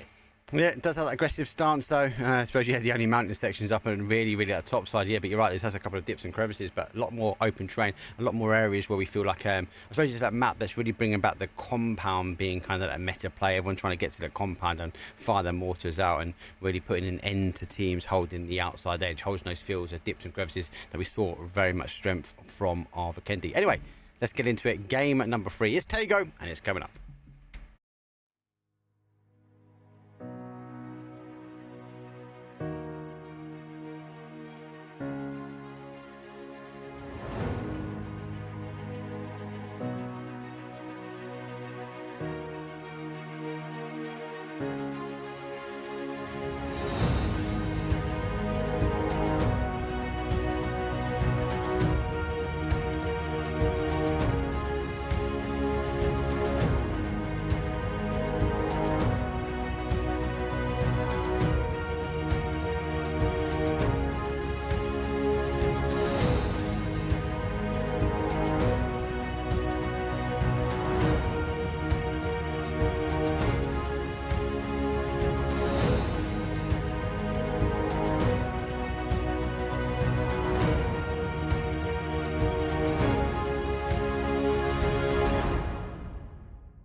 Here we go, it's game number 3, and like game number 1, we've got a complete reflection of the same zone. Northwest down towards that southeast, but it does really push towards that sort of southwest corner, so maybe a swamp area finish that we keep having recently. Yeah, in the swamp. I remember the first time I actually got to cast Tiago with you, Elite. It was towards It's not Elite that anymore. swamp area. That's how long ago it was. Yeah. Yeah, it was some time ago, but it was towards that area. It was, yeah. Yeah, it just seems to be a lot of the time it goes in around there. And north of there, we've got that recliner that we called it. Me and Gibson Castle. Gibson dubs it recliner. I kind of like it. I'm not going to lie, he won a bet. That's how he got it. I can't even remember what I went to call it because I've been calling it recliner for so long now. But in and around that sort of area seems to be a lot of the endings. I know at the very beginning it was all, it's where's the top island, where's the North Island. I was casting a lot of NA stuff, and I was like, NA never really get that top island. So what I think I can tell you is it always retracts back to that middle river. If we get the river in, the zone seems to call back to that neck of the woods. Looks like we're having a little bit of a round robin here. Are they going for a run over? They are. Naughty, naughty. It is SCRIMS, DJR. They are taking some shotgun shots. And they now do see the adjacent player. They are going to still continue to work their way around. But, hey, they're in zone, so they can fight. Yeah, it's going to be the contest here for Tiago AA against DJR. No knocks have been found just yet. DJR have completely grouped up into a bit of a 2-2 split. They're able to hold on to these 3 buildings, and they should be able to at least refrag each other once the action does come through. AA as well in a 2-2 split. Sanchez changing a couple bullets, but nothing really connecting just yet. A quick look at the map. We get 2 seconds, but there's not that much. Brazil's going to move round. Oh, no other. So we stay with this fight at the moment. So, bit of a backwards and forwards. It's actually launching off a noob tube, also known as a Panzer's Fast, but doesn't quite connect. I think this might be a bit of a standoff. These teams don't need to move just yet. The zone is not going to force them out. Sees the elbow. We're nearly trying to get their bolty. We have to wait to see how he goes from here. But It's going to be about whoever gets the first knock, I think. yeah, and looks like the first knock though has come in on the other side. Back of those, the one moved his way around, and he gets one. Guerrero picks up the other with a wider shots. As I suppose again they are trying to make it happen. DJR backs into the corner. There is another noob tube in hand. I need to waste it though. Blazer will now launch it. Oh, jump shot as well. Disgusting. Oh, that's so mean. That's so mean. He realizes that he's just on the back foot. Sancho is the last one standing, down to low HP. 30 on his name. But it's a 2 versus 1 for himself. Should be able to get that first aid kit pop in. I think the He's res quite is actually far, though. coming through. yeah, but he's got a win. He's got an angle though. He's got an angle. Res should be coming through. Oh no, it doesn't come through. Now it's a 1v1, and he should be able to get back over towards Blazy. He might be able to res him after all. No. He got him. He got him. Wait, Oh what? my! He got him. He before I clicked on him, he popped his out the window and bolted him or headshot. Finish him. GG's. They made that scrappy, but you won the hearts and mind of Mark Powercast when you jump shot on YouTube. Oh, just that little bunny hop and launched it. It looked so desperate. Even that bunny hop and rocket launcher play, it just looked like it was just a last desperation hope to get a point on the board. But somehow they still managed to clutch that one out with 2 players left standing. Such amazing work coming through there. It did look a bit scrappy though. It did look a bit scrappy. A bit like this car rotation. As Tekers lands full first into that rock. Looks like Exalt going to be cresting the same rotation as them. They have a little beep and remind that they are quite close. Team Canada, they sit north here, and are Team Brazil. They're rotated from the south to the east-hand side. Now they're pushing over already, so not fearful of a bigger rotation. But it is Taker. I definitely feel like it is settled down quite a bit now. Ooh, destroying those tires. SCRIMS should be able to get out of there. They have been for about 4 farmers now, so they will be able to get into this position. Oh, look at that angle from Vinny. Just about doesn't get that kill. Now he's going to have to back up, as this is a 3-2, or actually, a 2-2 splits. Or no, a 2-1 split for Team Brazil. Yeah, because they rotated all the way from the south up towards that east compound where they were. Then they pushed themselves again further in. Vinny just looking for compounds, knowing that potentially they're not going to get the zone. I'm surprised we're not seeing a 2-2 split, but they have gone for a 3-1. So they are obviously chasing, looking forward towards the zone. Exalt taking some shots. Not a fan of where Exalt lay. I'm not a big fan of that compound. You're going to find people get crashed there quite a bit. And Farmers taking some shots at Beyond. And unlike, I suppose, our Tego of, what, late 2-3 weeks ago, a lot more people would have been dying on those rotations. Not as much now. We do still see it, but it's not as, I suppose, demanding.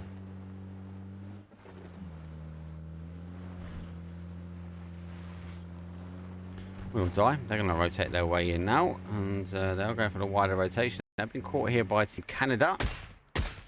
Adam, though, has been waiting out. Get some good shots though, but will die. Make an answer. Leosto says, "Don't put your hands on my mate," and he lays him down pretty quick. As Extends will come back now and pop the smoke and be getting that res as quick as he can.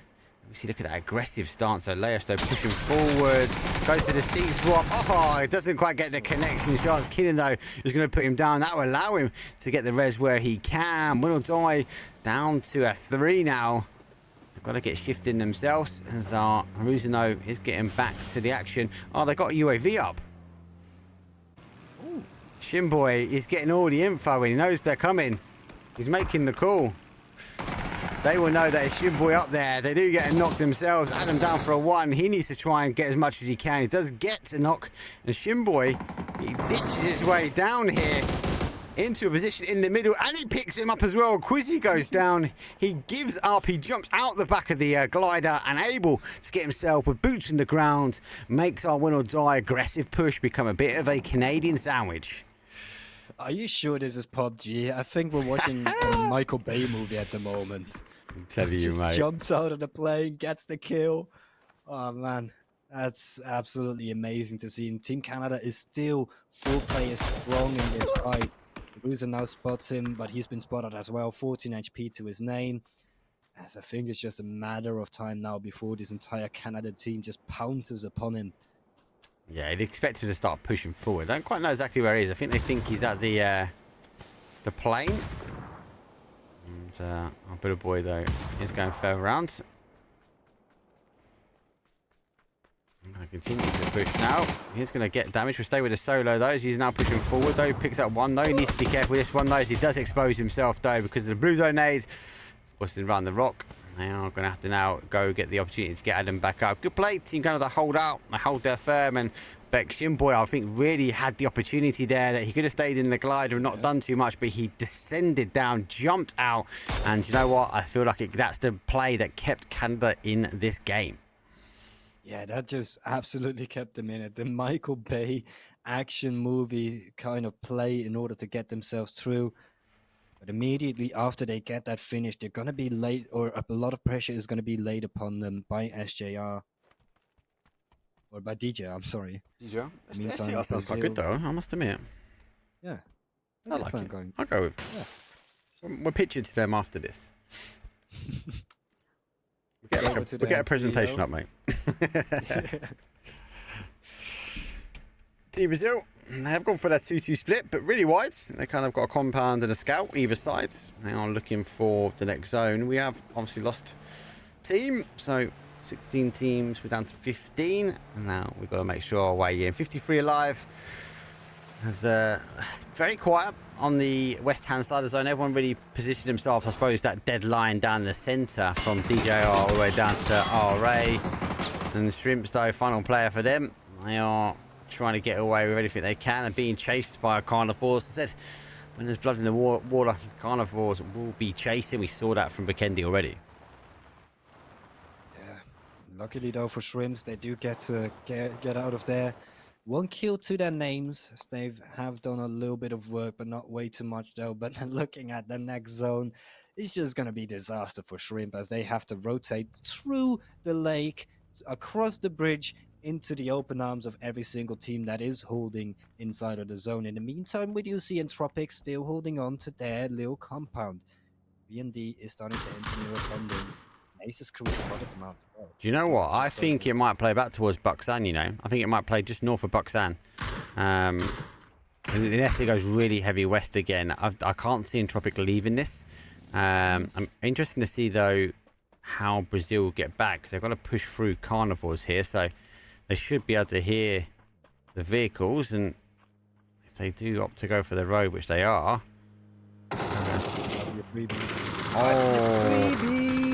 Just get the tire. There we go.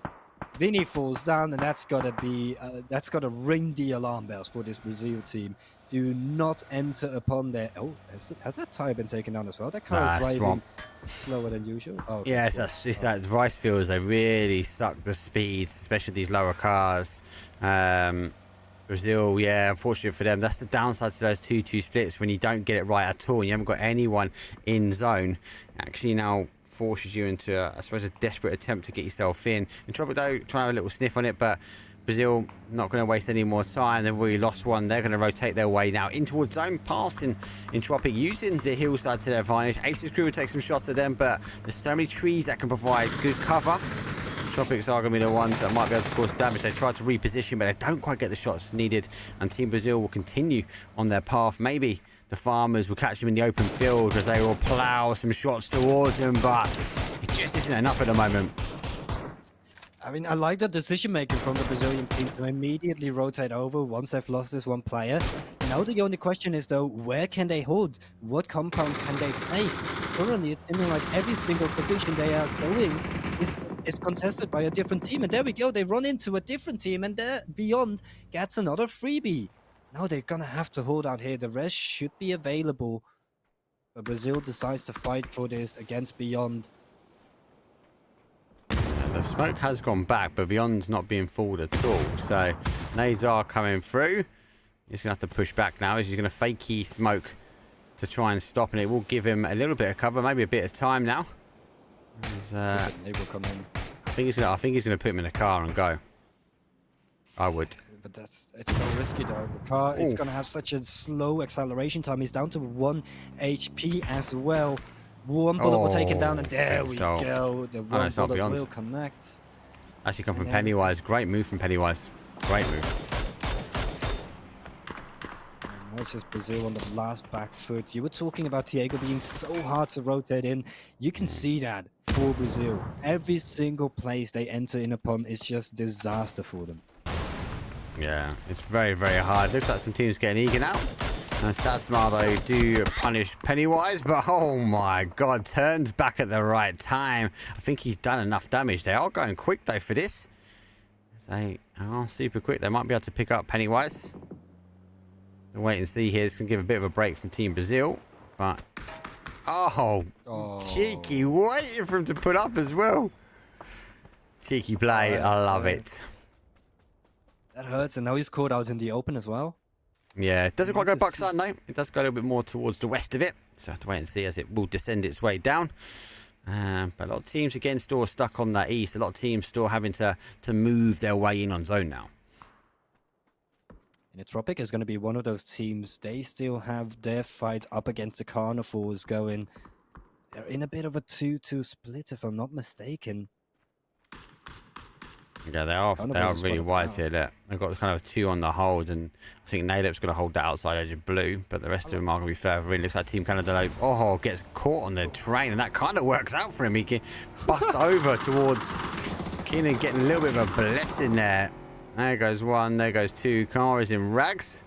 They are going to be looking for a little dip crevices. Loads of kind of goated areas, these open bowls, and this is what I said before. For me, Tago is the first game or the first map that gives strengths back to the compound, and teams like SAD can bring out mortifiers or mortars here and just punish these bowls if they know exactly where they are, if they've done their research, they've got their ruler, as we saw in the major leagues. If you find that working mentality, you're able to pinpoint accurately know where the bowls are. You see these cars dip into the bowl, you make the call to your team and you just deploy the mortars, and you'll see teams descend out. Entropic spotting out Carnivores. All these teams don't have to rotate over. Entropic has quite a safe rotation, and Carnivores does not have that luxury at all. With Entropic having spotted them out, it's going to be such a huge problem for them getting in there. They just need to land the shots, and currently none of them are being landed. Entropic is the one that will land all of it. It's looking so dire for Carnivores. There's one play you don't turn your back to, that's Naileup, and when Tropic team and turn your back kind of ensured descent at that point, and they're all going to go down and out for that one. And I think in Tropic are kind of just going to do this tactical move. One of them moves up, gets the zone, they start taking some shots, they wait for the others to overtake them, then this person will make the move as they come into zone. But it looks like RA already, you can hear the gunshots. The Blue Star is moving to a position maybe on the outside edge of blue, and this is again that real Tago style, as it's going to be finishing up here. And look at this, Blue Star is just waiting, he's pitched up and eager to take, as he does pop over the top, and he eventually gets the player there. Oh, what a huge knock, especially considering that RA was already a man down in this game. Now they've managed to turn this into a 3 versus 3, and the Tropics don't even want to mess with them anymore. They are immediately starting to rotate out. Zookeeper is the only one that actually is starting to kind of flank them. But I think Entropic exactly knew where they were, so I think they've drawn them the eyes down, they've drawn the guns with the cars further down. And look at that, COC mixing. He's up the top here, he is eager his way around the zone, and obviously with that play with the cars, that's just going to allow him to be a little bit creepy around the outside edge, as he will be hidden away. Does get some hard cover, does pick up one, gets the shots and gets him well. Blue Star hasn't taken any shots though, so needs to be cautious with any kind of wrap down to the rest of his team. They have lost zone again, as casters we get it always wrong, as it continues to go to that west hand side. I'm so surprised Blue Star just hasn't picked him up yet. Yeah, and Blue Star starts to rotate over toward Ferret, realizing that Ferret is probably not going to be finished by these nades. Slither of HP standing. Blue Star deploying that smoke in order to get the rest. Entropic decide to back off, realizing that RA do need a moment to reset, and that they might just have a window of opportunity in order to get themselves into the zone. Ace's crew is one of those teams that has to rotate in as well. In towards them, we have Sui. Sui is only one man left standing. Ironic is that player. Yeah, and look at this. All these teams, it's like kind of like trenches of like hillsides, little hills, and every team's gonna be running their trench. But eventually, at the end of it, they're just gonna be exposed, and the teams that are in, they're just gonna have fun. These trench as well, though. That's Entropic, as they do find a place in towards zone at least. And it's looking like it's going to be a bloodbath for all of those teams over towards the east side of the zone. We see so many teams still outside of the zone having to rotate in a bit later on. And once they have to, it's just going to be such a problem, especially against teams like Brazil here, like Satsuma here, that are holding compounds which you can just so easily take down those teams that are into those open areas with. Entropic now, though, in the meantime, will be heading in for this last fight against RA. One player that's standing for them. Gonna get a knock. Get that knock. Oh no, that was the win condition for Entropic. That was the one condition in order to get them to survive. Give you win condition right now. Look at this. Carnivores again. I told you they can smell blood in the water. If they just pop their head over the top here, they're going to see players down, teams fighting. Blue Star, though, he's going to have to crawl his way in. He's going to be a complete freebie for Carnivores. As they see him, though, lurking on the outside edge. We're going to take some punishment. And we're June back in, though. It is a kind of a 2-on-1, though. But with those shots coming from behind, Carnivores be eager to try and get the flush. And it's actually given our team in Tropic, or at least the final player, the ability to hold out a little bit. Carnivores? Are you sure they should be called carnivores? I feel like they should be called what are those birds called again? That vultures. That you have in vultures. Yeah. I knew exactly where you're going with that. yeah. Because they're just picking off the players that are down. They're not necessarily really hunting for any of their dinners themselves. The public does get taken down, and carnivores, they should be out as well. Murphy down to 1 HP. Xerox should be the one now, surely. He's turned on him. It's just a matter of time. There we go, GG's. Yeah, it was just going to be a matter of time before they were taken down. Looking at the zone, it's going to be, it's again just going to be bad for all of those teams over towards the east side. Zil is one of those teams that at least has a little compound, but it's a small one. And now his head out the window, and he's like, I got 3 guys running towards me. He can't come out the other side because Sadsmile are holding him out. He's got to try and be crazy. I think he's going to need to pop some smoke out the door. You just don't want to be stuck there. You can't be stuck there. You want to try and fight it out. The smokes will work in both sides. It's going to help Brazil out to a degree, but it's also going to help Ace's crew with denial of gunshot lines. He needs to be quite creative here. Ace's crew, though, I think they take the opportunity now. They're going to try and go. Oh, here we go. Here comes the mortars. Where are the mortars coming from and to? They're coming from here. And where are they going to? I wouldn't go towards the compound. Yeah, definitely. They're going out the other side. They're completely miscued it, though. Well under. Back to Brazil. Brazil, hold up. Chuck a nade in, but it's just been swallowed up by the grass. Nade's going back. That's going to be a good one. This might get the splash damage on it, though. Canada go down. And, they've been completely cleared up, and it's been the off angle. Farmers are farming from the safety of their own terrain.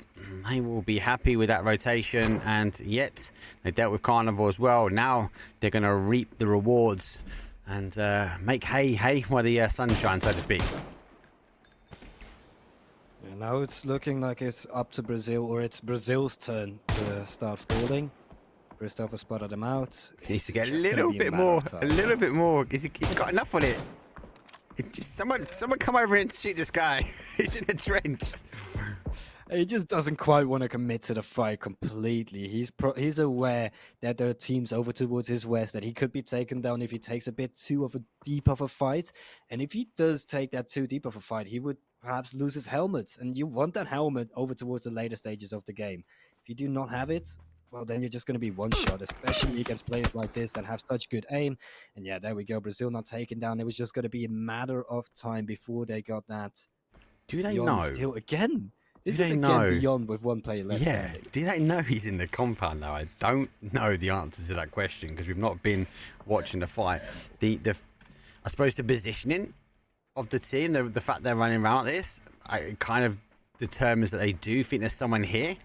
And they'll have a look at it, but they know exactly where he was, though. But they peekaboo on the inside, duck their way in. The admin goes, hell no. Sad Smile, you guys are impressing today. Top 4 teams. Sad Smile got a cheeky 3. Our farmers that are making our hay, 7 kills. We've also 3. Exalt, though, on the other side, though, they're with a 2. And don't forget, with a 2-man, they done 2 on 4 yesterday and got the chicken dinner. So don't write the 2 out just yet. The same with DJR. They're also on a 2 at the moment.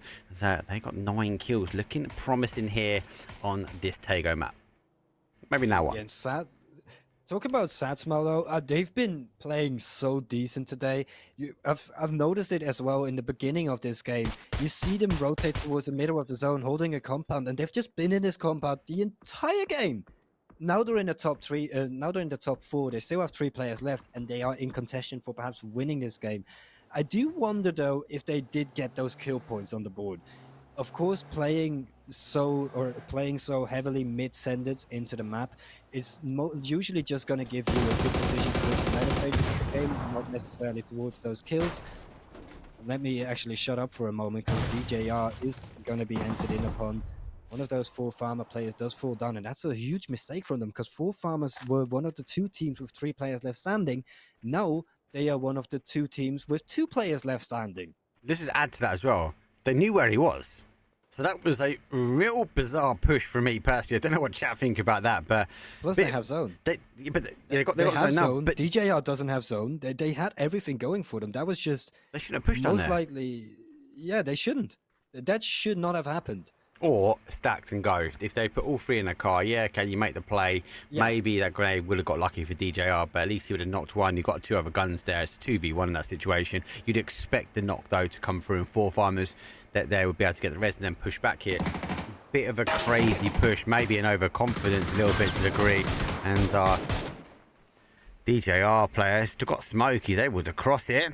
So he's going to put himself right into the danger mix. And as I said, Exalt, watch these guys. You can already see them lurking down. They're already trying to be creative on that map already. So definitely one to watch here. But let's see if Farmers can live this one out. Car underneath. Oh my God. What a nade. That is such a huge nade. And, oh. Let's go back down. I'm clicking the magic button to go back to him, but it doesn't work because it means he's gone. He's gone. Exalt will spot him out from afar. It just looks like it's going to be a Satsmal game all the way through. It's Exalt versus Satsmal. And Satsmal have got the compound. They've got the zone. They've got the manpower. I feel like it's just going to be a matter of time before they take it, unless we see some amazing shots being hit from Mossbud here. And yeah, as I said, it was a 2 versus 4 yesterday with Exalt. They were on the outside, but they were blessed a little bit. Not blessed with zone, they held onto zone. Now the zone has left them. They've got to be a bit creative about how to get in. They've really committed towards this south side, so expect Satsmal maybe to reposition here, TW, to understand that they've already come off the hill, and they're going to be forced into this bowl. And if I have a quick look over the other side, I know they've been blessed with a few drops coming their way, but Nabat is the one who's going to be close enough. Nabat, logically, I think, is going to try and play this hillside, this ridge, but Exalt not being favoured at all with the zone. Yeah, I could see one thing going for them. The thing that Exalt needs to do here is push up. They need to get that 1-1 split going and make sure that one of them is able to go for a flank and perhaps could take down one, and the other one gets that long range damage going, because there's so much open space right here. There we go. Test Survivor does spot out. He could go around that entire right side and perhaps spot out Nabat. There he still has the rock to play behind in order to stay safe from the rest of those Satsmal players. He just has to do it fast. If he doesn't do it fast, it's just going to be an easy one for Satsmal in order to pick this one up. Nabat is aware of the possibility of this flank coming through, and Test Survivor does now decide to go for this. Yeah, doesn't have armor, and his helmet is down to low HP. Yeah, but he's got the drops. So how close are the drops? There it is. There, I think he'd be tempted to go grab that. I would, especially if I haven't got the drop. Just have a little double check here. No, that hasn't moved out, but you're right. He hasn't dropped the ball when it comes down to understanding this side. Satsmal, though, there is a bit of salt in the water for the guys. Remember, they have been so close to chicken dinners already, and that it's been taken away from them despite being up numbers. So no overcommitment from Satsmal. They're not extending out too much at the moment, because you've got to remember that game number 1, I think, was a bit of a thorn in their side. Shots now being exchanged, as it seems like Satsmal has spotted out Mossbud. PDW trying to get an angle from the wide right side. I think he's be cautious here. Survive as well.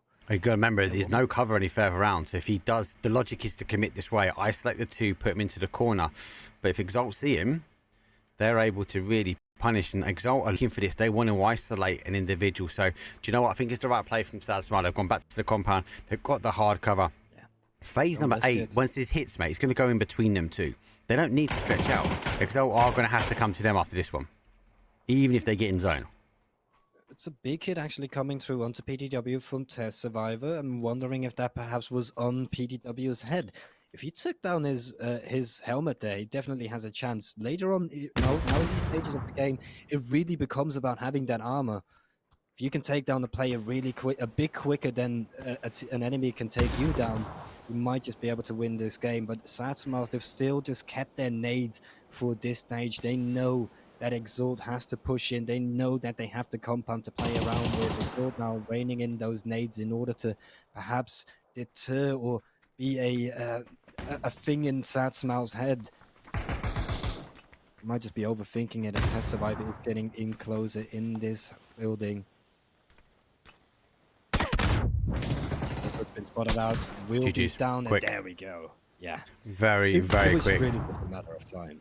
You got to remember, Sad Smile for me, they had the that game number 1. I felt like they made a massive push in for that winner chicken dinner, and it was taken away from them by Win or Die, who very much were on the back foot, but able to control it out. And do you know what? I feel like Sad Smile, despite not getting the kills, despite not having that dramatic ending, I feel like they played it right. Just wait a second, you might mute. Come. You can really see the game plan of Sad Smile coming in every single game. First game, they go for the middle of the zone, get a compound, play safe, and they end up top 2. I can't quite remember what happened the second game. Chat will have to refresh my mind on that later on. But in this third game as well, immediately in the beginning of the game, I noticed, they went into the middle of the zone. They got that compound, which was where the zone was most likely going to be at, and they just stayed. They just stayed put, made sure that everyone stayed alive, and it was just an easy game for them. They currently are really are good at farming that number 1 spot. They just need to get a bit more kills, in my opinion, to really be considered a top dog here in this server. There's two differences, but I find that Sad Smile playing that kind of the opposite side of the coin, getting to the top spots, but unlike Win or Die, who are aggressively taking the wins, aggressively having to chase the zones, aggressively going after teams, Sad Smile find a little bit of a blessing on the zones, played it well, maybe making the right choices, the IGL making the right calls of where to go, where to hold, and there was a clear call there at the end though to hold that compound, not overextend. You even see him trying to move his way out, and he knew that if he was to go further, he would have put it to a 2-on-2 situation, and that's what Exalt wanted at the end. They wanted to take it to a 2-on-2. They didn't want the 3-on-2 because it's quite hard. They had the capabilities of creating more angles with their extra gun. Anyway, that though is our Ortega one. They're pretty sad, I know, but we've only got one Orango, and hey, if you haven't been following me already, give us a follow on Twitter. I did do the repost the other day. Looks like Orango is getting a remake. Remastered Orango. I can't wait to see. But that will come out in October. I'll put up some more stuff, though, on Twitter. But for now, let's take a quick break, though, before we do load up our Orango.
This love is ill.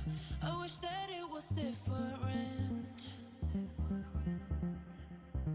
Don't know what it is that made us so indifferent. We're drifting in the dark. Can we do better? Wish I could rewind back to the start. Can we do better than this? Better. You got me high, then drop me low. You got something I can seem to let go.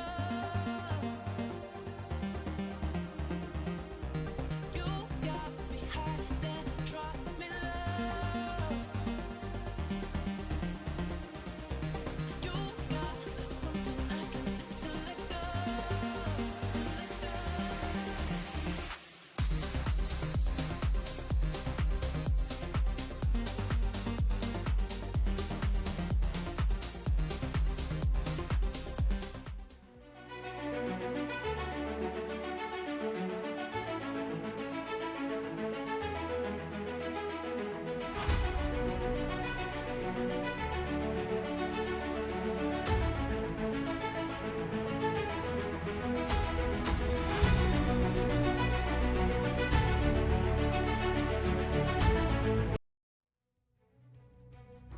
So, half an Erangel video, and then I look on the screen, and we're in Miramar. So it actually looks like, unlike we're meant to be doing, one Erangel and two Miramar, might be the other way around. And the admin's keeping me right on my toes.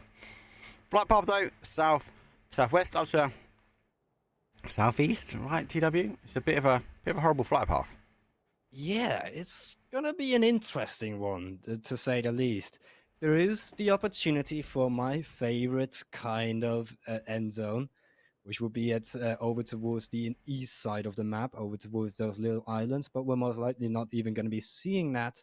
In the meantime, over towards the other side of the map, the west side, we do see Win or Die already taking down a couple of those Brazil players. Yep. 1 second, sorry, I'm just having to update 1,000 things. Because Right, I'll just take over as we do see the next zone already coming through, and it's going to be a heavy south zone over towards that Los Leones side, where we do already see Wu and Tropics kind of having a bit of a split in between each other, heading over to Win or Die. You see them already taking this little compound. It's going to be a 1 versus 1 depending on what happens here. See Vinny's and a Win or Die player really near each other. clearly not ready. Yeah, I've been completely thrown off, mate. Completely thrown off. I'm back. So right. 1 Miramar, 2 Erangels. So ignore all my break screens. Ignore half my Erangel video. We're in Miramar. The remastered Miramar. Do you know he's here? Does he backed off? Must have. Not that quick, though.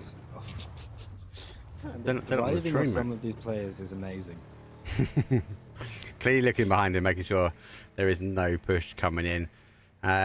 Zone it does obviously open up a few new areas. The Partona, which is a tequila round circle village, kind of strange, not a fan. Resort I am a fan of though.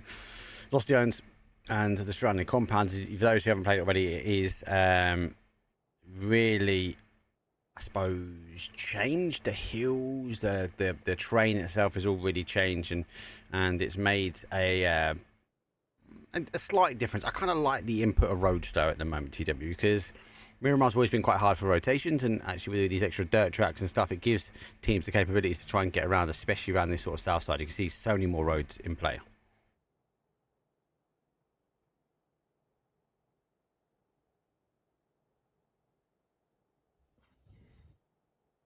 So I can see you eating away.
Oh my god. No, I muted us. We've only just come live. Oh no. Oh, I just read the chat. Oh, I pushed a button. So much going on. I was on the mute. No, did everyone just see that? No, if it helps, guys, we was eating and we weren't talking as much. So apologies. Did everyone just see that? Oh my God. Massive push forward, massive play, massive YouTube. Really controlled it out. And do you know what? They was able to get in as well, despite Team Canada and the high ground above them, able to punish them. Yeah, that was a play and a half, a clip and a half, in my opinion. I've never seen something like that before. I've seen enough drive-bys in this game, but none with a rocket launcher.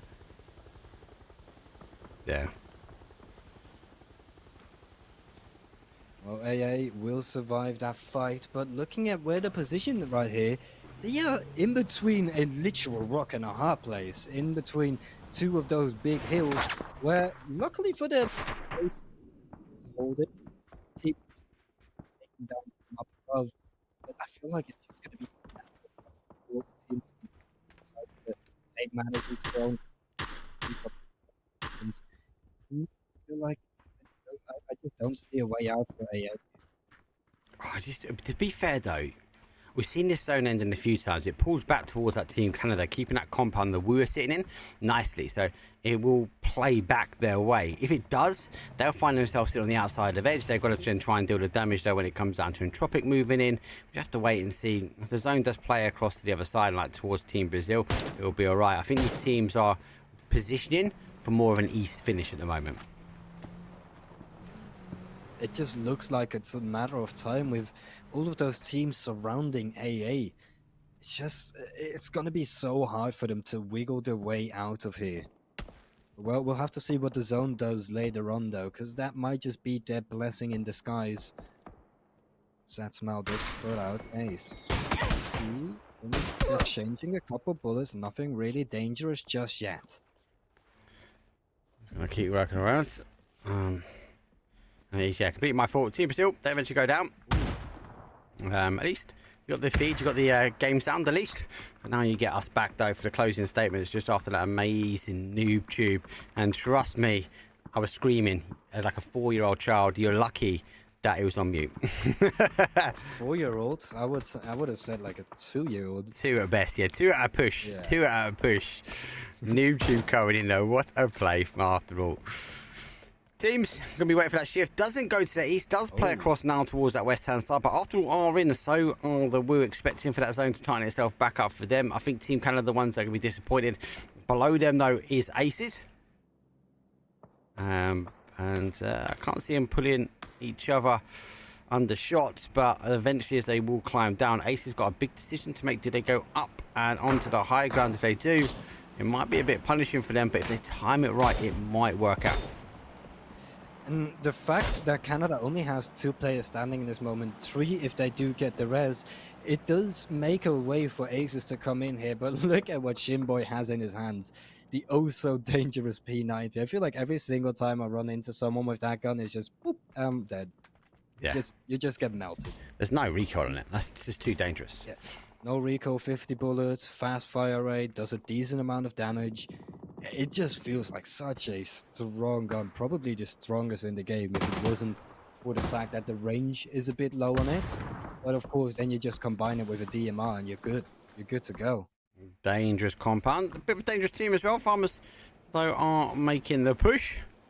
And RA disengaging, but they have problems on the other side. Entropic are also moving towards the higher ground. Entropic, though, do go down. Sonicus puts down a nail up. Quick kill confirmed for them. They've got a good position. Actually, though, he's got the FAMAS in hand. This is getting a very, very strong gun. It's a very unique sound as well. You do really hear it rain across the map. Sonicus, though, putting another one down. Entropic, though, getting caught with the zone. Down to their final player. And, actually, though, puts his head up in the seas. Our after-all team, though, and they're going to lay a lot of punishment down. And Mixie, I think he's just trying to get the steal, trying to get something back for his team. And that is going to be close. I think he might actually get the res here. Heroes res. Yeah, it's really worth it, but does it really pay off? It's really going to depend on whether or not they push the 90. Actually, now raining down fire. There we go. That's that fast fire rate. Jeez. Taking down the 10 entirety kills. of Team Aces. 10 kills, right? Shimbo is the one putting the damage on, but he hasn't got the kills yet. Is it? How many P90s there are? It's just the one, yeah.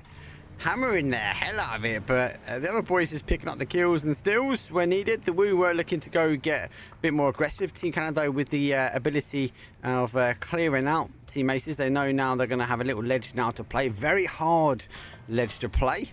I wouldn't be surprised if they don't stay here for much longer, and keeping the cars alive will be pretty much near impossible, and you might need these for these next rotations. And Tropic though still on the outside though. Team Canada lose not just one but two though. Shimboy is that final player, finds himself in the middle as the car pretty much goes, lays down. He's going to go down, tippy toes exposed, and Team Canada go for 9th place. They had a nice position. They only made a huge mistake though. They split up once it really got dire at the end. If they would have all just gone together and met up over towards where those AA players were playing, they could have taken them down and then just moved slowly with the zone in order to try to get themselves in. Instead, they split up and it really just cost them the game. Could have definitely done a little bit better. Their decision making at the end was just too weak in order to get themselves through, but that's just what happens. In a high pressure situation like that, not every single thought is just going to be quite clear. And well, what is going to be clear is the fact that RA is on an absolute killing spree right now. One of those, the second team this game, heading to 10 kills. Carnival is now spotting out one of the Shrimp players. That's a free knock. And remembering the fact that Shrimp has only been 3 players the entirety of today, now they'll be down to 2. Well, they continue to work forward. I do like they are trying to chip away at this one. And I suppose with the zone, it is that risk. High ground with kill reward, but high ground and everyone's trying to play for it. Never always works out. Sad Smile, though, on the adjacent side, they're waiting for these guys to come into their bowl. Carnival's refusing just to take that next step up, take the next section in. As they will wait patiently, looking out towards the other side, though. Carnival's Murphy further back again, trying to take the shots though as Shrimps, but keeping his head on the swivel because RA, as like these guys have been looking on the outside edge and waiting to come in and I suppose punishing most of these teams in. It was after all that caused them some major issues. Goosery, final one for them. They now want to work in. 6 teams remain with 14 players. I've not seen the zone ending for a little while, but I do know the higher the up you are, the worse it's going to get.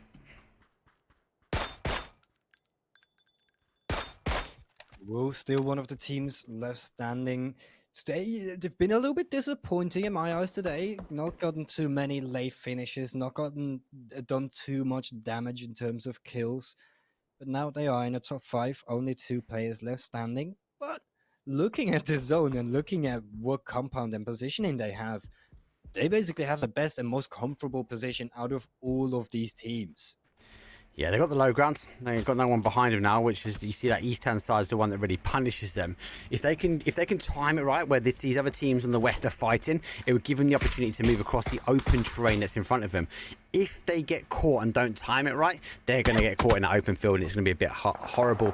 A little bit of a punishment of a finish here. All right, and Carnival's now making the fight. You can hear that famous, though, rain across the sandy dunes. Just they do come out. He's going to go for again a hero's res. All right, a team that refused to let their boys go down. Sonic Asto got to get the reload on because Yorg's out. And looks like he's going to swap for the nade though. Pinpoint accurate though. Put a smoke up. No, I'm going to try and land though. Doesn't quite get it. Expecting him to play back. Second attempt now. That's a lot better. That will bounce nicely, but it doesn't. He overcooks it. Third time lucky, surely, from the team. Might be able to get the re-knock. They do get the re-knock now. And Carnival's though going to go down to a 3.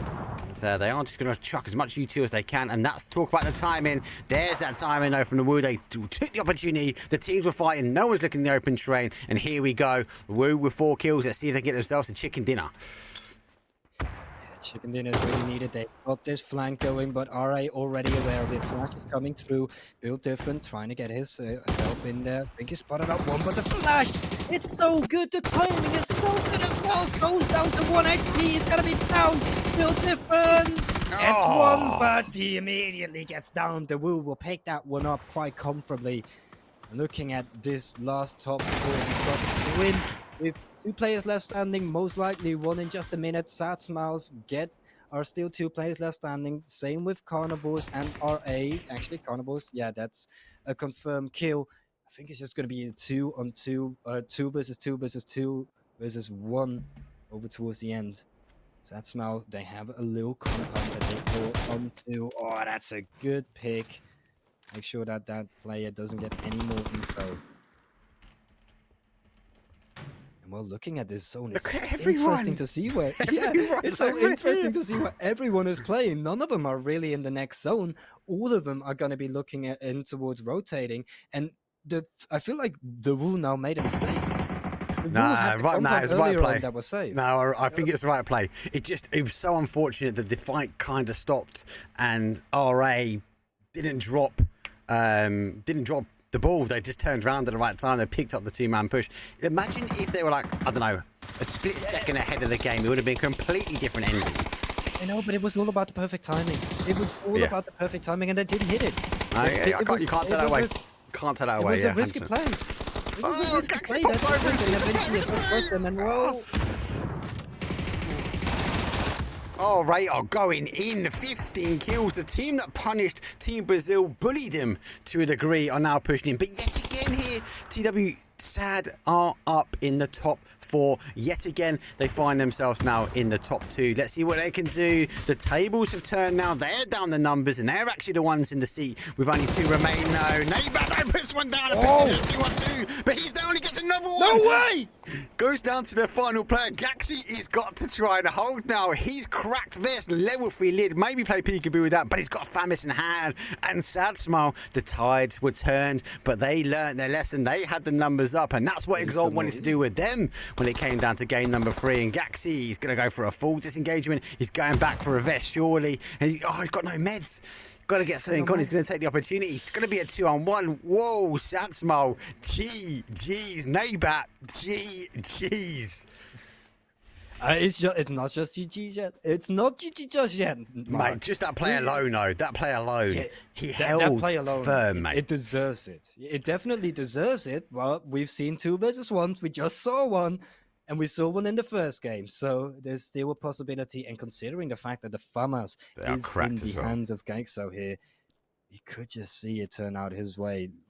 Nabat's got no lids. Look. Oh, yeah. Ryzen cracked vest. Lid held together with duct up. Yeah. I don't think they appreciated that he pulled back so far, so they've not moved from their position. There is a bloodline that's been now drawn. Boxes lay on the battlefield. Gaxi's the one who is, I suppose, now trying to make it happen. Had to go back. Had the opportunity to go back and get some meds. He's going to now go forward. And yes, that FAMAS does hit hard. Maybe I've thrown him under the bus. But Sad Smile, able to turn the tides. I love the fact that they were on the other foot. And now they're showing Exalt how it needed to be done. Let's see if they can close it up here, though.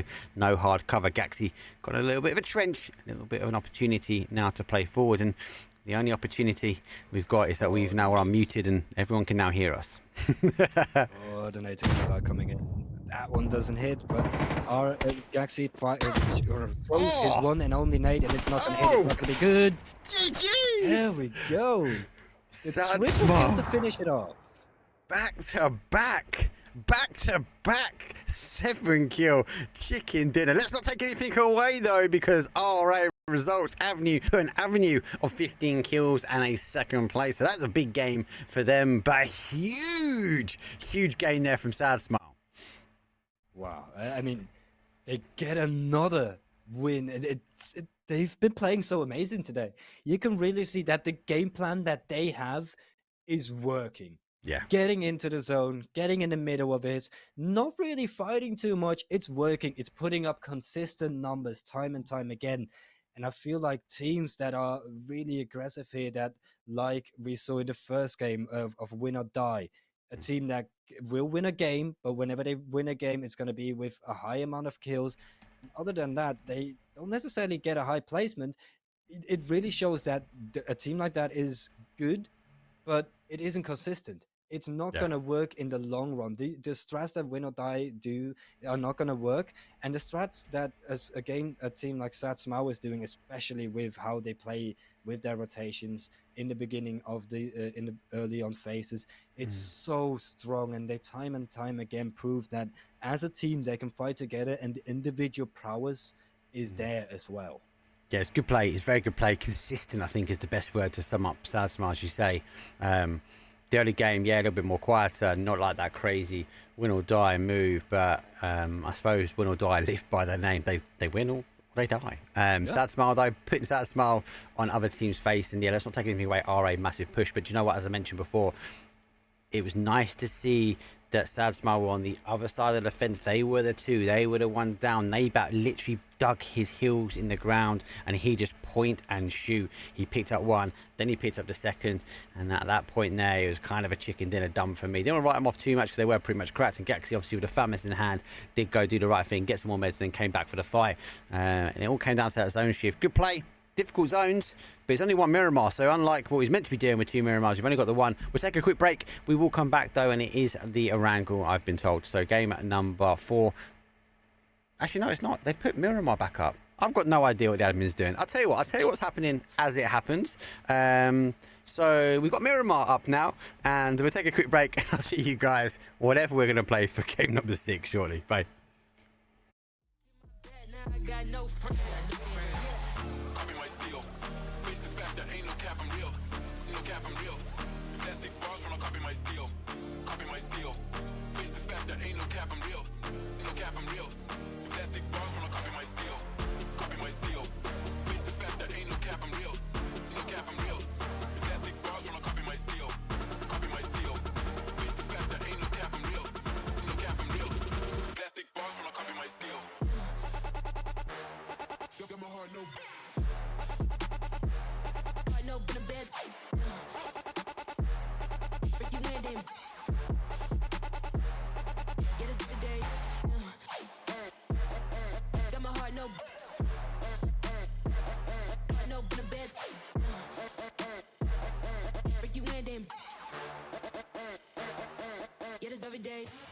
Copy my steel.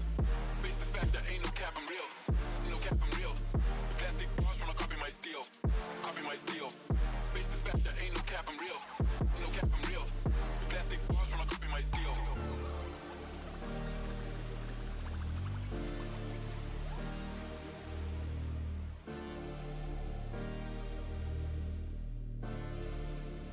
Plastic bars wanna copy my steel.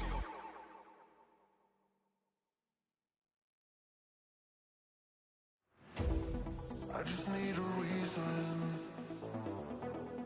I just need to know what's on your mind. Tell me what you're needing. You can call my name, I'll be around. Dum da da, dum dum da da, dum da da, dum dum da da, dum dum. The sky is falling. Dum dum da da, dum dum da da, dum da da, that will keep you safe and sound.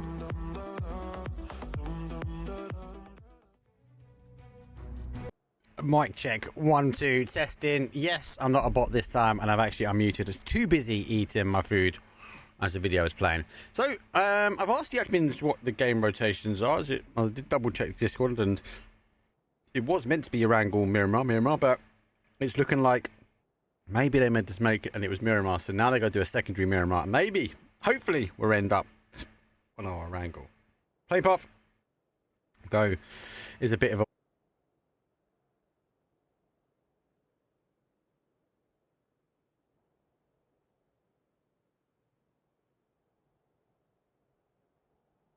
going through that middle of the map. Flight path, southwest, all the way up towards that northeast. Game number 5. Obviously, I said I will check with the admins. I believe we're going to end on Erangel. I am having a little look at it. Playing pretty much done. There's no really early fights. Everyone out in that sort of southwest corner is all of our coaches. And we don't get that sort of win or die versus Brazil on this one. Tropic, though, will be sharing paths with DJR, but that is more to do with getting a vehicle Brazil interestingly taking the low ground, everything round zone early as well. It pushes all the way up towards that El Pozo area, so it does go through slightly the flight path, but pushing very, very much high. And 100 ADR here, DW. Got to really capitalize up on this zone. They're going to have the opportunity to go north and then work their way back down. And look, RA, great game already. 15 kills on a second place. They got pretty much sent the zone. Yeah, I feel like RA definitely have a huge chance to get in towards the later stages of the game. I'm just going to have to question whether or not they will stay in El Pozo, because El Pozo is going to be a hot zone for the rest of this game. That and Monte Nuevo, those are going to be the hot zones, maybe even Power Grid as well. If they stay in there, then most definitely going to be taken down a peg. They're most definitely going to be taken down a man or two. I would rather just see them perhaps move all the way over towards the top life, Alcantara, and then once the zone does start to, even if it does start to head a bit more towards El Pozo, they can always just rotate in with the zone, but they've got their back safe. They don't have to worry about the backs if they do take that. I'm wondering if any of the teams are going to be deciding to go for that strat. If RA don't, then 100 ADR must do that. If not, then I could actually see Sad Smiles from all the way down at the bottom to start to rotate pretty early on in order to get that compound. For me, I can't see him leaving out El Pozo. Alcantara just won't be the right player. Some new high ground there, which is not bad. I think they'll stay tight in El Pozo. The question is whether they do this 2-2 split and try and stop cars coming in. I think most other teams, because of the zone, they'll be looking for the emergency pickup. I think they're going to try and get to some of this high ground. There is some really good high ground, actually, all south of El Pozo and really on that east-hand side. And then we have to put into the ball Creative Fields. Creative Fields used to be such an OG for endings, and it's always that timing based, right? When do you time yourself to go into the bowl? Because if it doesn't go there, then it's kind of a high risk, high reward. But if it doesn't go there, it's high risk and it's just all downhill because you're going to get punished by all the other teams that will sit around the outside of the bowl. So definitely feel like this is a zone to watch. So we'll just double check to see if the admins have come back to me. They haven't yet. Admins are, to be fair, I do love the admins though on EU PUBG SCRIMS. If you're not in the Discord, let us know. I'll get you a link to the Discord and get you and your team in. And so I've got a great tier system and such a great community. Every day there's at least 2 lobbies on, if not 3 or 4. So huge community. If you want to get find teams. I go in there to find players to play ranked with. And do sort of a LFR looking for ranks. So yeah, if you haven't, give us a shout. I'll get you a Discord link to the PUBG EU SCRIMS. We just now see a couple teams heading towards those rotation. One of those teams will be Sui, and they are the team that will be rotating in towards every single team for Farmers. One of them will be shot at. A lot of bullets incoming, but only the last one out of all of those bullets that could have hit, only the last one barely skinned him. So we do see 4 Farmers now going for that full meetup. Everyone will be going over towards this compound, which I've noticed a lot of teams do tend to take this compound, and a lot of teams that take this compound will survive over towards the latter stages of the game. Sui is actually looking towards perhaps even taking it from them. Nah, if they're going to sit here. I like this area where they are. You can hold a trench line, you can hold this team out if the zone comes back your way. But you have to wait and see. It's always a good fight to watch. I think some of the good fights to watch, though, is going to be some of these rotations in, because you've got Team Brazil, which could drop the anchor here and maybe deal damage on Sad Smile. They are stopping, so I wonder if they are now going to look back. It looks like they've definitely heard the vehicles. So Sad Smile going to be rotating in. Neighbour stops to have a little look forward. That might be the right time for him. He does pick up one of the players though, and he's going to lose his car, but he's going to be reliant now. The rest of the team are going to have to get slightly aggressive though, slight spin out, and got to find a little home. They really need to get a knock here. 3 HP. And they don't quite get it. He is going to really push their way down. Sad dominating. Yes, they are at the moment. Yeah, they're absolutely dominating, and it's not just every single game so far. We've seen them be very passive, very hesitant in terms of pushing. They've been playing for those rotations in the early game. This time around, yes, they're going for an early rotation, but they are not afraid to push into Team Brazil here. They know that they're the top dogs of the server, and they've just got to show their bark. They've got to bark as loud as possible in order to deter Brazil from holding this position, and they've done that. They've gotten Brazil out of there, and now they've got such a great position going forward, considering the fact that they've got their backs against a wall, and nothing can come from that wall. They pretty much only have to look one direction in order to stay safe, and they could even just pick up some kills. Yeah, and they're just in the knock as well, so they are making the push though further in.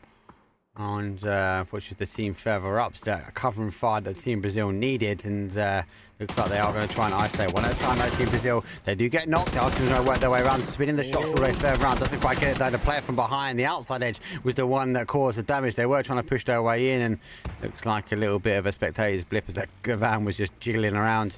And Team Brazil with that tree being a blessing, they will now fully disengage after losing all 3 of their players. They've only got 1 remain, and I wouldn't be surprised to see Sad Smile slightly get aggressive if he does pull up on that inside edge compound. Yeah, he might just want to go for it, but I don't think that it's going to be a good play to go for. I feel like it's just a bit too risky to go for it on his own. Maybe if he does connect with his teammate, he does have a chance to go for that, but very moment it seems like he most likely just wants to drive around the car in order to see if he can find an angle. In the meantime, Artix indeed has found an angle onto these 100 ADR players. That's a free knock. Now trying to get an angle in order to perhaps confirm the kill. There's a lot of cover fire is raining down upon him. That's some long distance support though, very long distance support. Yeah, do you know what, it works. It worked for him. They are just hammering shots over. It was really enough to stop it. I was having a little look here. Oh, does he see the player? That little bunny hop jump didn't quite pick him up. Now we're seeing one of the moves. They're going to know there is still one in that corner. They're able to get the med on, but right, still looking back in the smoke. They don't have the information. It's proper denial of info. And again, the pressure coming from those top side, that 2-2 split really worked out for them. Yeah, the 2-2 split is currently just paying off its fruits. Sad Smile still left with 4 players, now starting to perhaps investigate what is going on with this Exalt and 100 ADR fight. Necessarily spotting out to anyone just yet. I feel like it's just going to be a matter of time. It wouldn't be it wouldn't be much Sad Smile like to start pushing into this, since they've just been. They haven't really been aggressive at all today. But I feel like with them having won 2 games and the first game going second place, this actually might be the time for them to start going aggressive. This might be the time for them to start proving that they are a team that can get that can get top 4 positions and that can frag out as well. Yeah. Got to show their versatility. Yeah, but again, it's not all the games that they've been blessed with the zone. They've had to be aggressive on some of these games. Some of these moves in, and it has really worked out. And obviously, as you asked, they will deliver. They do push their way in, understanding where the knock and the confirm has come from. Zone does tighten itself up. We still have a lot of terrain on the outside edge, though, that is unplayable.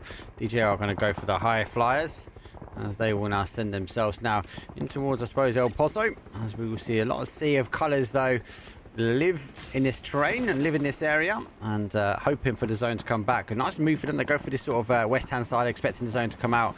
They will be subject to a lot of fire here, and so a lot of fire does come in. Aces will be the one maybe to get the knock, but they are dodging their way around. Beyond do get Entropic on the other hand. Entropic trying to move in themselves, and they didn't have to turn around and think about where they want to play in. And also mixing those just lurking on the outside edge does get many Pennywise. Quick kill confirmed, so able to get a kill, so 1 apiece maybe, and that might be enough. And look at this huge ditch attempts for some of these cars, some of these teams just trying to find any sort of cover. Yeah, well, I mean, cover is definitely not something you'll find if you're Marcy here running into this DJR team. They will receive him with open arms. Free kill for them picked up. Now we head over to Win or Die, trying to see if they can perhaps get an angle over towards some of these teams. After all, they're going high flyers as well. So I've lost a kill towards 180 yards. Sad Smile did push in. I'm taking the compound. Interesting to see. I kind of feel like Win, after all, might take this high ground on top of Exalt and on top of Sad here. I think so as well. This is risky, but at the same time, it could be a game-winning play as well. 100%. Seems like a 2-2 split is They what didn't get they them all are on. gonna be going for. You missed it. Yeah, no, I think they're going for a 2-2 split instead. Oh no, a 3-1 split then. No, it's a miss. This might actually it's be a a good miss. play. It's a miss. It's a but it miss, might work but- out. It might work out because at least Yeah, it will give them ability to have a compound. So if they do lose the zone, they know they've got someone down there that can cause some danger. The problem is that I don't think they know how close a player is to them. Exalt Art though just does pick up. Baku, we know he's good with a noob tube. And let's see what he can do on this one. But oh my god, they massive nades coming in. They, unfortunately, those shrimps do come out. And they are subject to a fall. Team Brazil, still living, still dreaming, still breathing. And it'll be a hard hold. It won't be long before Entropics to figure out there's only one set of guns now coming out from there. A lot of the action, though, it's really long distance action. It's kind of that old school Miramar, right? Yeah, old school Miramar action where you have a lot of long range fights. Well, a lot of teams are gonna have a lot of players picked off. Not necessarily. We don't necessarily see full team wipes coming through this early into this game on this open on an open map like this. But a lot of these teams will be taken down a peg. Just like we're seeing Explode having been taken down, or one of them has been taken down almost. As it is a knock onto one of them, but now I feel like a red should be coming in any second now. Huge shots though from Ibby. That is some distance though. He's so far you can't even see his label. He is tabbing him. Does go down as the flush comes out. And Tropi though, they are down to their final player. So maybe go share the compound with Brazil. Does tighten itself down. El Pozo is the way it's going. Let's go tune in though. Alright, they had a good game. Carnivores though pushing in. They also had a good game last one. So definitely both teams really favouring from the sandy storm of Miramar. Carnivores are down numbers now. They are holding the outside edge, and they have got a limited amount of time, should I say, TW, before those teams sort of southeast of them will start punishing anyone up on this side of the rocks. Yeah, it's gonna be very hard for them in order to get out of there. Two players left standing. Entropics now actually starting to rotate through the zone, using that sandstorm to a really great affection in order to get himself in there. But now he's running into the open hands of Exalt. Exalt should be able to hear his car, but he's going to get very much through. Alright, have now spotted out the carnivores, and the carnivores, well, they don't seem that dangerous. It seems like they're just going to be taking on every single game. Nades on top of their face as well, and Ferros will pick that one up for free. Carnivores goes down at 16th place. They had to really punish them quickly there, because if they were able to climb up, then it would be subject to a long distance shot from the back, and you don't really want to get caught up. This one, Leosh though farming on the outside edge though. Phase number 3 here, and he's store out in the blue. Does farmers even know that he's up here? I gotta second guess it, because I suppose they are starting to look back. Maybe I really don't think they'd expect someone to be this far out. I don't think so, and it could really be a huge problem for farmers, since already 2 of them have been down. They are looking towards getting over towards those 2 players, but it's going to be a trap. It's going to be a trap no matter what. Abdu now goes out of the building, and yeah, it will be taken down. It's just a matter of time before 4 farmers fall, and Win or Die will be picking that one up basically for free, and now they've got a lot of space for themselves to work with. Beyond getting a knocks though on our after all team, who are up high. Lucky enough they have some numbers up there to be able to get the reses in. Art though still laying low, so the more he climbs, the more likely he's going to run into this danger powerhouse, as he will be positioned. You kind of expect Bombelovo to come rolling up here, as they have got the knocks. They're trying to get close. I think they're going to try and struck any util they can, but keep an eye on that one as we watch on the map feed. Zone store obviously tightening itself up. El Pozo being the play, and look at that massive split for Team Canada. Aces are sitting in there 180 yard. They're losing 2 early. They're still able to keep 2 alive, and they've taken that rotation in towards the outside edge of El Pozo. DJR, we've seen them trying to take stabs. RA cleared out nicely of carnivores, and our Win or Die team who cleared out the farmers, they will be happy. I actually really like Win or Die's position here. They've got that whole sort of hillside that will hook all the way around Suez, all the way in towards Exile, and it doesn't matter really where the zone goes unless it goes for a heavy shift west. I think Win or Die are looking good for this. I feel like it could be a heavy shift west, though. Looking at where the zone has been going previously, wow. Never. Yeah, forget what I said. But yeah, no, you're right though. Like, what's the rule of thumb so far this evening has been west. We're going west. Heavy shift west. Exactly. And this entire game, it has been pulling west a lot. But this time it heads a little bit more east. Well, they'll be happy with that. Exalt's still, or RT still not been spotted out. No, he hasn't. He's not shot though either. He's not shot. He's not had to move. I suppose the danger for him is that if Beyond do push up towards him, he's going to have to shoot. They're not going to make an agreement not to shoot to try and take out After All, who's sitting on top of the rock. But with this zone, After All, we're going to have to come off here. And actually, we might find Exalt looking back this way, waiting for the parachutes to come down. And depends which way this After All team is going to descend off of the mountain. Yeah, it just really, RT survival really just depends on AA's decision making. Well, AA could stay up here for a little bit, to be honest. They don't have to move for a long time, and I feel like RT will have, or is going to be one of those players that has to move. That's what I got. AA have that split going for them right now. They can just stay on top of this hill for just a little bit longer, shoot down those teams like Beyond, like Sad Smells here, in order to get themselves a bit more of a safer position to deploy those parachutes from. Because currently, if they deploy, or if they jump down and deploy those parachutes, they're just going to be flying targets. Yeah, there will be. They are in zone just there, but there we go. We are seeing them now jumping their way down. So I think it's more of a two jump. Damon will just remain, and he will try and, I suppose, put the heads down of anyone taking some shots in. Beyond's obviously taking shots back up here, and he'll glide his way in towards a new compound. There goes the second. And I suppose with the lack of shots coming down, are they going to go all three of them now, or do you maybe as a team strategy, do you keep someone up here? Do you maybe keep someone on the high ground? But nope, the call is to go. My stomach always goes when that happens. I always feel like my parachute button takes that extra long second before it comes down. This is not a great position from Danamon. He's been split up from the rest of his team. It seems like he's been spotted out as well. Yeah, he's going to get caught. I feel like we're going to start losing a lot of teams. Phase 4, 14 teams still up, 44 alive. The fight for El Pozo still has to go underway, and the teams sitting on the outside will be the ones that are causing the issue. Obviously, Canada, though, had a nice little 2-2 split here. I think they're hoping teams would maybe go in the middle of the two, and whoa! Someone is raining mortars on the boys as he's coming out from DJR. Be interested to see if they can get another one on top of him. Car goes, and oh my god, goes up and over there. Head of Keenan, another one comes down, and there goes the mortar here. There comes that strength of the compounds that I was talking about. Great play from DJR. Team Canada, though, they left two behind, and those two might be a saving grace if DJR push out in front of them. The trap didn't quite work for them.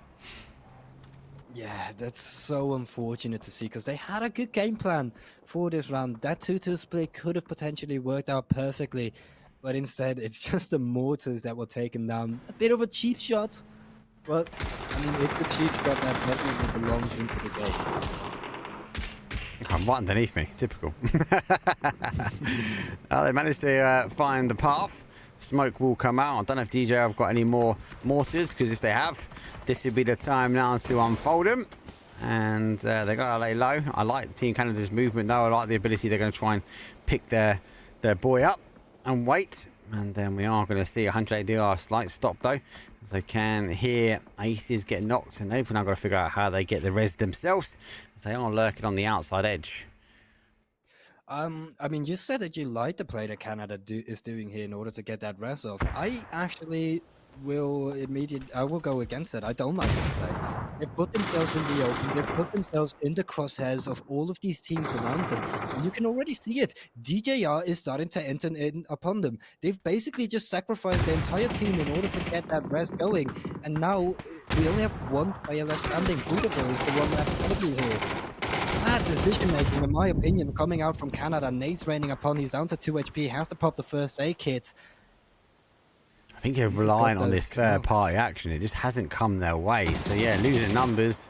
Now going to get a few steals here. It won't be long though before RA get the ability. They've got the wonderful bowl where they sit. These other teams are going to have to start moving forward though. Intense though to go down to 1 as Ruzen though is going to pick him up. He had to get himself out of the car, but he's going to get going as well. Face fires will tickle a little bit more on that jammer pack. That's going to cause major problems. So Bombelovo going to try and crest over the top, and he's soon going to be faced with an MG right on the other side of the sand dunes in front. As soon as those do come up, Blue Zone Nade's going to come over the top though. We'll have some opportunity now to spread as he does get the utility back. But you know, the moment he gets a bit too close, he's going to hear the rain, the thunder of the MG. And we really know can be dangerous with a noob tube. Let's see if he can be dangerous though with this heavy hitter. And I like that though, Bombelovo is really trying to keep on to this position, not giving it away to AA. But the only problem is he's not got any backup. His teammates aren't really helping him out at all. They have their heads in a completely different fight. Now they've all got to group up in order to go for this fight. Bombelovo does get down by a nade, and that's going to be another one. Yeah. Beyond getting distracted from a side trying to go for a couple of farming kills, will lose their life to AA. That was just nearing in upon them. AA still 4 men less standing, and they've got quite a good position though, considering the fact that they should be able to even play in that compound. Yeah, there should have been side threat from these teams. 180 are still sitting low. Team Canada going to hold out as a solo now, and they've got a lot of options to take when it comes down to trying to get the damage. That a big decision over him. Unfortunately, doesn't get the knock. That Blue Zone nade will be enough though, but I think Sancho will crawl away from it. Nah, it's going to get caught. Does get caught. Team Canada will be happy with that one, so he's able to get the confirms where possible. 2 on the board, and DJ are going to go down to a 2 now. Team Canada on the adjacent side, they've got to try and hold out. We are seeing 100 ADR try and take the fight here with Exile. We're going to have to bounce about a little bit, try and keep up as much of the action as possible. Nade will be good. It has been swallowed up by the sand. The path was right for it though, but doesn't quite get the confirmation needed. Aces, they've got a ridge they're going to play. I can't see him coming down, but eventually they will take a fight with our after all team. And Ruzen pop it over the top as he does catch. Alright, Sonic Asto with the nade in hand, but more nades coming in. No, great double nades though coming from both Blue Star for Asto. Also chucking the nades, going for the tree though. We're expecting for the rest of the team to be holding up. Leosto plays a little bit further around, and Quizzy looking to crest over. Now finds the player though. Will focus their attention now. Needs to put a trap though as he will launch across that molly. But Foresto has to take the fight. He's causing the damage, and oh my days, Blue Star's got him covered. And looks like our win or die team, they might be on the dive front here, but Quizzy says no. He refuses for this team now to go down. He just needs to take some time. He needs to get the smokes out in order to try and find the Romanian players, though, that are making the push, but the util is just coming in thick and fast. Yeah, nades just raining on above him. He's actually going to be able to get into one of those RA smokes. I don't think they're quite aware of it. Should be able to pop the health med kit. Yes, indeed, he does. Oh, just 75 HP. He spots another one. This might be possible. Goes into smoke, dodge, duck and dive, denial of information, trying to cut off Sonic Estos. They will go confirm off themselves, making sure when they'll die. This goes down to a one-on-one. That either one of these teams are going to come out as ensured destruction. No, RA, that's their last one down and out. And Blue Star taking the edge of blue. It's going to just give it and gift it to Quizzy. He has to come running in somehow, but Exalt want to say no and hit the guys where they're down. They come raining out of their compound and take win or die, who will cause them huge problems. 3 teams remain after all, though, with a 4. Exalt, they are with a 2, and Team Canada now with a 1. Man, I'm taking my metaphorical head off for Quizzy there, because he just did such a good job in order to still get that 1 kill, in order to guarantee them a top 4. Yeah. And 3 kills on top of that. That seemed like he was just absolutely down and out for the count. Well, I mean, now we do have this top 3 situation, and it's looking like AA just has everything going for them. They're going to take some shots now. That actually might help for Canada, as they're going to be shooting back. It means they're going to be exposed themselves. I kind of feel like the logic is that they know there's a player over here, but I feel like after all, are the ones that are going to just continue to maybe just play down. I just want to watch. Both these guys are outside the zone, and after all, are the ones in zone. But they've got a bit of train to gather. Goes down. 12 kills for Exalt though. Let's see if they can isolate. Nearly isolating one. He's got a good ridge he can play if he continues to wrap all the way around. He will find himself wrapping in towards zone. I feel like Arsenal know this now, trying to stop the movement in. The nades are coming up and over. Shots don't come through. The rain of fire from the orb might be enough though. You'd expect the usual to come through. And the pans are coming over the top as well. And nothing really connecting. Gooseberry is looking for the pan. We've got flash. I think they're going to flash him into the next game, and they're going to try and pan him. He is store flashed. Oh, side swipe. Jeez. 9 kills. And after all, taking that emergency pickup, getting themselves up on that top ground, getting themselves 9 kills. And you've got to remember, one of them, Hibaku, obviously did drop off that top and left free. And from a very difficult situation, they're able to capitalize and able to come back and get that chicken dinner. Yeah, and I'm starting to notice a huge pattern within these last 3 games with the Satsmao winning those 2. And now, after all, every single time that these teams have won, it's because of that early rotation. It's getting into a great position, into the early position. And they just play on the back of that. And they just know that if you can get there, if you can get on top of that high ground, it's just going to be... the wind is just going to be in your sails going forward. And after all, perfectly play off the back of that.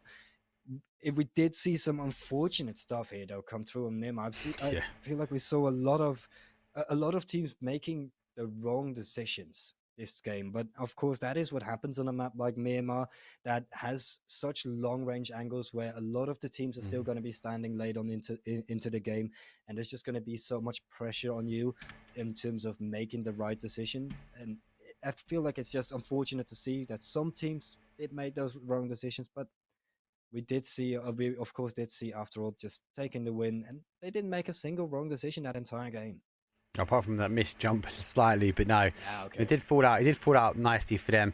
And you got to remember there was some real dangerous spots for them. There was one of the dangerous spots though where we had Exalt Larzo sitting right beneath them if they were to push over the top, or we saw maybe Beyond playing up after they received damage from Beyond though for the compound away. They were trying to go up there and try and get some nades, so it could have unfolded slightly different. They could have got caught as well jumping off, but they timed it quite nicely. They're a little bit more of a blessing, so to speak, that these teams were focusing on other points. So many teams in and around the area of El Pozo, which we normally see. We don't always see teams kind of fully send into El Pozo. I still like that Canadian split, that 2-2. Didn't really work out for them as we saw in the end, and I feel like they felt that 2 play there. I think they were hoping the team would wrap in behind them before, and they were able then to keep the 2 back, and I think it was Adam and that was able to shoot teams in the back. Didn't quite happen their way. Able to get themselves a 1, they were able to work their way up, and it was all about the outside edge, all about using that wonderful Miramar terrain to your advantage and creating angles, creating opportunities, and more importantly, creating yourself a chicken dinner. And that is what Arsenal did though.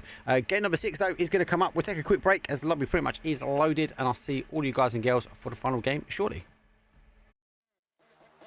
Get us every day. Copy my steel. Face the fact that ain't no cap, I'm real. No cap, I'm real. The plastic bars from a copy my steel. Copy my steel. Face the fact that ain't no cap, I'm real. No cap, I'm real. The plastic bars from a copy my steel.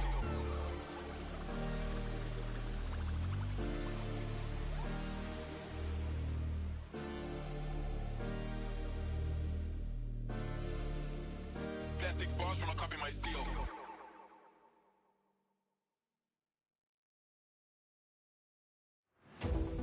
I just need a reason. I just need to know what's on your mind. Tell me what you're needing. You can call my name, I'll be around. Dum da da, dum dum da da, dum da da, dum dum da da, dum dum. The sky is falling, dum dum da da, dum dum da da, dum da da, dum dum da da. That will keep you safe and sound.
just wanna have fun, clap my hands, turn around now and dance, dance, dance. I just wanna have fun, clap my hands, turn around now and dance, dance, dance. I just wanna have fun, clap my hands, turn around now and dance, dance, dance. I just wanna have fun, clap my hands, turn around now and dance, dance, dance. I just wanna clap, clap, turn around, dance, dance, dance. I just wanna clap, clap, turn around, dance, dance, dance.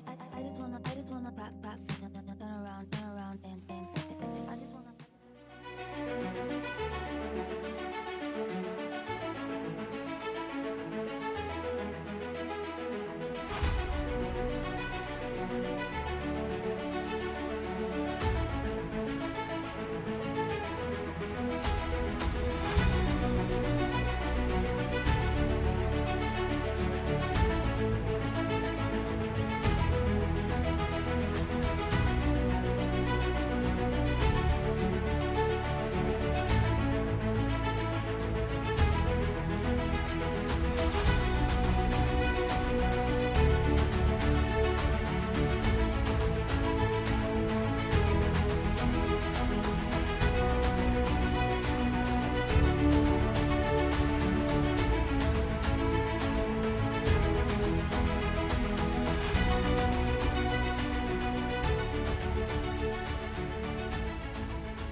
Here we go, it's game number 6, and it is our final game. Finally, we made it to a wrangle. And for those that haven't seen, there is actually a announcement, Team Canada, obviously their coach is unable to attend, Diggs is unable to attend, so the team actually have nominated that they have Tosk PUBG, underscore PUBG, obviously stepping themselves in.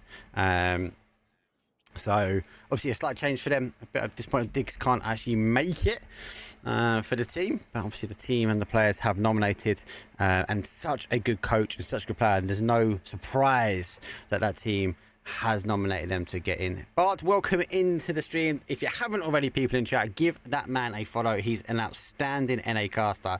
He covers all of the action, and I do try to tease him over for the ME stuff, but he's always working, or he's always busy or doing something, but he seems to collar twist my arm, so to speak, and drags me into casting at bloody 1 to 3 a.m. in the morning. I would love a little 1 to 3 a.m. cast. I like them. Just have it's not necessarily too warm in your room because it's at night. You can just kind of chill. I like my night cast. I'm more of a night person anyways. It is, it's not much of a chill with Bard. Bard is hype, especially NA. He'll tell you, NA's aggressive PUBG. Actually, Bard, I casted some Romanian PUBG last weekend, and I can tell you now, that is more aggressive than NA. Even if that's possible, I know you're going to say it's not possible, but even if that is possible, I've seen it with my own eyes. I believe you. It's mad. I do believe you. It's always the minor regions that have such an aggressive stance. Like in every single game, you notice like Brazilians aggressive as can be, and then as well like players like Bulgarians, Romanians, people from that kind of region, always aggressive. They always have that aggressive kind of play style. I really just love to see it. Yeah, it is a good opportunity to see other regions coming into effect, so to speak. And I was shocked. I think I was taken back, should I say, because it was a best of 12, so over 2 days, 6 games a day, and it was for money. For over a best of 12, I think only like 1, maybe 2 at max games had more than 6 teams on phase number 5. So most of our games had 5 teams remaining for phase, like just before, or maybe 5 or 6 teams coming into phase number 5. It was insane. Like, it was so early aggressive. Obviously now when I'm sitting on the map and we look at the map and getting ready for their rotations, the remaining players, they were just going at it, going ham. And that's what you like to see, though. You like to see people just going ham, feeling themselves and getting in there in a game like this. Yeah, it is a good opportunity. So zone, that goes again quite early. Well, not the zones have been early. Flight pass really this evening again, and a little bit of water exposed on that other side. And most teams, give or take, are in a good spot. We'll have to wait and see how it unfolds as teams now start to rotate in. Oh, I sneezed. Bless you. Thank you. I was on mute. You didn't have to say that. I muted myself for stream, so they didn't even know. And now you gave it up. It's all good. We do already see a lot of teams starting to rotate in, as Entropics is one of the teams that has been most favored by this zone, in my opinion, since it is all the way over towards that east side. Again, like with that last map where it was all the way over towards west side, they don't have to worry about their backs. They don't have to worry about what is east from them. All they have to worry about is north, west, and south. And so far, with this split they have, they can easily make sure that no teams are able to enter upon them. Yeah, we're going to see a couple of different options here, I think, for an end style zone. I think most people will be expecting it to play towards that sort of higher side, that mansion and our heavens area. It does have the capabilities of pulling back towards that Lepovka. I wouldn't be surprised to see Entropic maybe continue to push over that way. So now just have a little look over, crest over the hill. I will take the opportunity now to get in towards the compound. Prison will also be a good shout. I wouldn't be surprised to have aces as a kind of a 2-2 as SCRIMS now take the compound just north of them down the hill. And most of the time TW will see teams like this and they live quite happily next to each other, but maybe with just the one. I think that's been the call just to go, but felt like he was a little bit stuck there, and SCRIMS will hear that car and go, hey, that compound now above is free. We should be able to move in towards that zone. Not a fan if he parks up here. You kind of get bullied from those teams, especially when they realise there is no one near him to take a fight. Yeah, now having a look at RA, we do see that they've spotted out the 4 farmers players. They're holding this little compound. Honestly, if they can have got a player or two. This is actually a good play coming in from RA. You can see that it's a split that is meant for aggression. Blue Star will go all the way around the south side to perhaps get an angle. The rest of them will be pushing in as a 3-man. Or actually, they're not even going to be pushing in. They're just going to be holding that building. So 180R have spotted out a little compound for themselves as well. And we'll see a lot of teams just starting to get into those compounds, and a lot of teams are just going to be coexisting with each other. It's all about just coexisting, staying alive, and not necessarily fighting, perhaps putting pressure on teams as they do have to, or whenever they do have to start moving into the zone. Maybe even take down their armor just a bit. But that's all that's going to happen for these first couple phases for the teams that are in the middle of the zone already. The teams that are outside of the zone, though, they do have to start moving in towards here, and they are going to be in a bit more of a danger in terms of what they have to go up against. Yeah.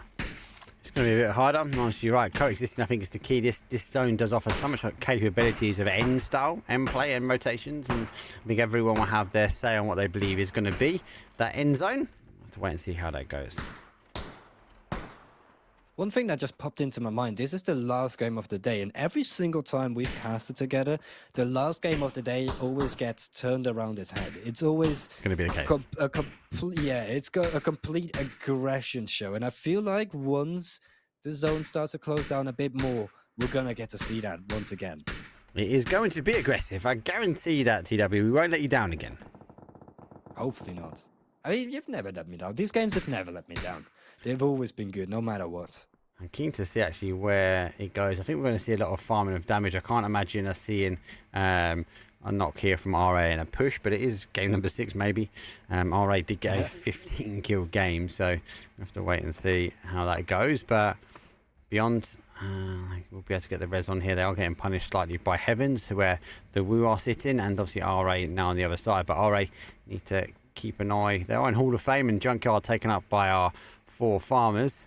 They also will be punishing RA if they try to get a little bit cheeky on the outside edge. Yeah, not necessarily way too much happening just yet. We see a lot of these teams starting to rotate in, and almost no one is caught outside of the zone by now.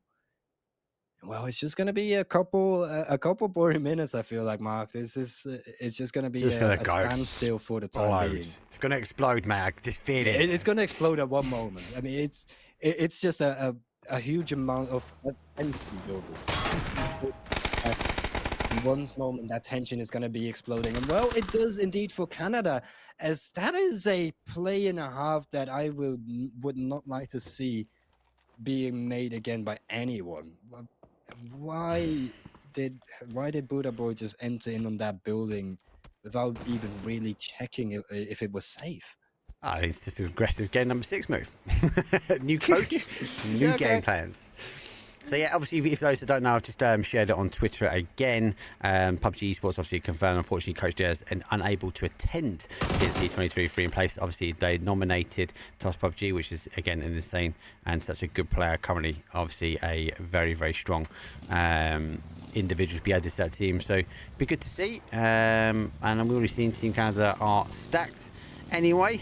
And haven't disappointed at all this evening. So let's wait and see how they go. I'll be honest with you, I'm still backing my Team UK. I'm being slightly biased there, and obviously what I've seen recently from Team Denmark, it is that was a bit of a blip, has been very strong. So I'd also put my 2 cents in of Team Denmark. Team Brazil haven't disappointed really this evening. So I just want to see some more. Team UK, got my bet all day long though. You got my free card that you've got. Your bets on Team UK? I would say my bets on Team Denmark. I mean, I just love Team Denmark. I used to live there myself, so. Denmark's good, mate. And as well, they've got a player from my absolute favorite team of all time on there, so. I just cannot be rooting for anyone else than Team Denmark. But UK is a good second place for me because they have another face play on there as well. Yeah, there's nothing wrong with that. Actually, do you know what as well, chat? Let us know who are you guys would have got the PNC. If you just play for a little bit, you get given your free token. Who have you put the token on for our for PNC 2023? Have you even made the bet yet, or are you still undecided? If you're undecided, again, let us know who you're thinking about putting that freebie. Plus, do you know what? I actually really like the gear that has come out for this one. I'm a sucker sometimes for gear, but I actually really do like the skins and stuff that we see for PNC 2023.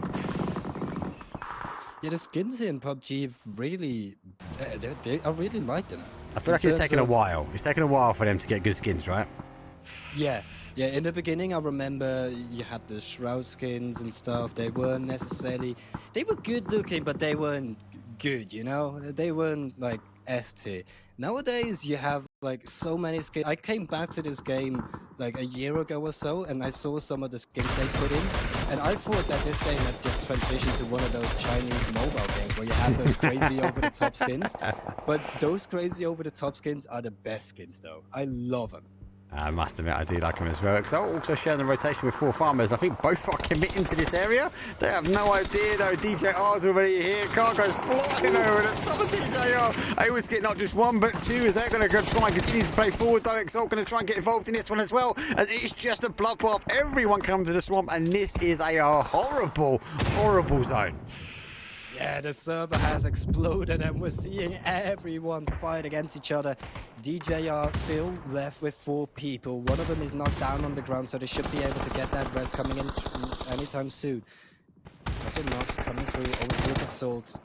It's going to be an exchange of nades at the moment. Christoph, though, the car that went flying over the top, they completely forgot about him. He's now coming back now, and he's just coming into play. Not just one, there's the second one that goes down as well, and the 4 farmers, which are now 2 farmers, are coming back to farm some kills. Xerox, though, on the adjacent side, and I don't think DJR have an idea of where to look.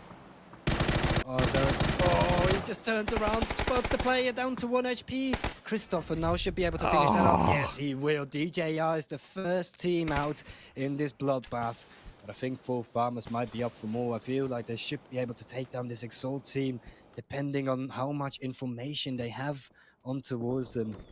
I'm trying to tab that up because that could be a bit crazy. Exalt are pushing forward, though, so we'll go back to this fight.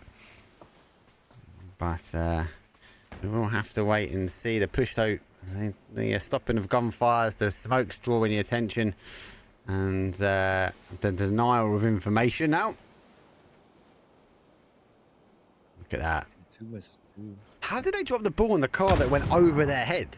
It cleared him, and it was just...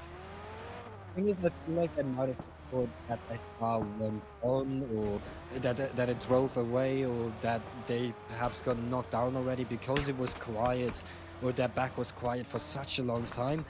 that they probably were like, okay, they must be down.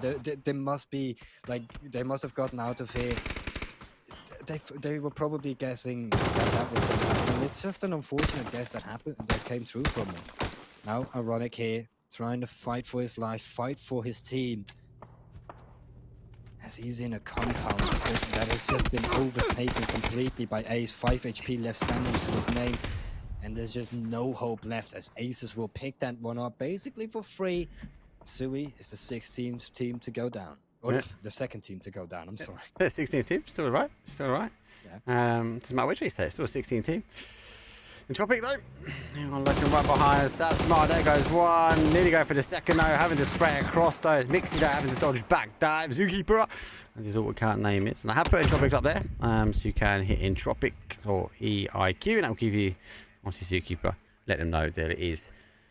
Mixie, he does get one, but there's no one in range really to capitalise up. Team Brazil making a play. I think they're going to try and stop in the bowl just below. Well, this game's gone really blippy. I will say, obviously, apologies. Recently, PUBG has been causing some issues, and with updates, even I've had issues today, even trying to play. So I know they'll be trying to get a patch out as quickly as they can. It does feel a bit weird for me at the moment, I'm not going to lie. So expect PUBG to do PUBG things maybe on the last one. Hopefully it will calm down. Hopefully it will hold out, but we'll have to wait and see. It's not just PUBG things, man. It happens to every game. Every single game has these problems that once an update comes through, everything just gets messed up. And because PUBG is a bit older, because it's not necessarily on the best engine, stuff like that happens. And I do like that the PUBG crew or the devs over at PlayerUnknown, they're all very active and they all just want to fix that stuff as fast as possible. Shots though do come through, and I think now Kino's just going to take away the tarts and take the opportunity for a fast rotation, as he's expecting them now to lose. Though Sad Smile though go full send, but they go full send though. Native though picks up one. Second Native though comes in, will pick up the adjacent other one with the confirmed down. The third party action though does come in, and Entropic are loving that push though from Sad Smile. Final player for them, a little bit further back, and it has a difficult push here. Really does need to get a knock push, but I think the two that are in the trench, so to speak, are going to be really happy with this one. Nade up though, getting another nade out. The nade's going to be good. It's going to bounce. Tank does absorb quite a bit of that though. Let's go to our PNC teams. As our final team player from our Brazil plays Peekaboo over the top though. Defix is moving his way around. The left hand side Hyogo player though comes up and then comes over. We've got another one up. Oh yeah, they've got a disconnect, haven't they? Yeah, they've got the coach, if I'm not mistaken. No, it's it was the top player. They will eventually fall out there. Beyond get eliminated first, 15th place for them. Be interesting to know where exactly that disconnect happened, because we won't see if there he goes. He's actually been picked up. So I reckon down the bottom. So Ace crew picked up Brazil, and now will take 13th place, 12th place. No, 14th place, then 13th place for Win or Die. That's quite quick. I was pretty impressed, actually. I did enjoy Team Brazil. It looks like they've still got that same style of play that they had last Nation Cup. Yeah, but I feel like today it's not necessarily been too strong. It's not really paid its fruits. We saw them be pretty successful in that first game and second game. But after that, we've not really seen too much from them. I feel like we've seen them being picked off quite early. And it just shows that that aggressive playstyle is not always the playstyle that works for this game. And talking about teams that have kind of fallen off a bit, I would say that Sad Smiles have fallen off as well in these last two games. They've been out for the count really early on in both of these games. Of course, they're still standing in this game, but there's one player. There's one player that's standing on his feet, and it should just be a matter of time before that one player is taken down. And well, I'm talking about it, and he does go down. Yes, that's Mal get that 12th place, and these last two games have been really, sad for them. Whereas those first 4 games, they got, I think they go of top 2, top 5, and then 2 first place positions. So they've fallen off a little bit, unfortunately, but they could still just call this an absolutely great day.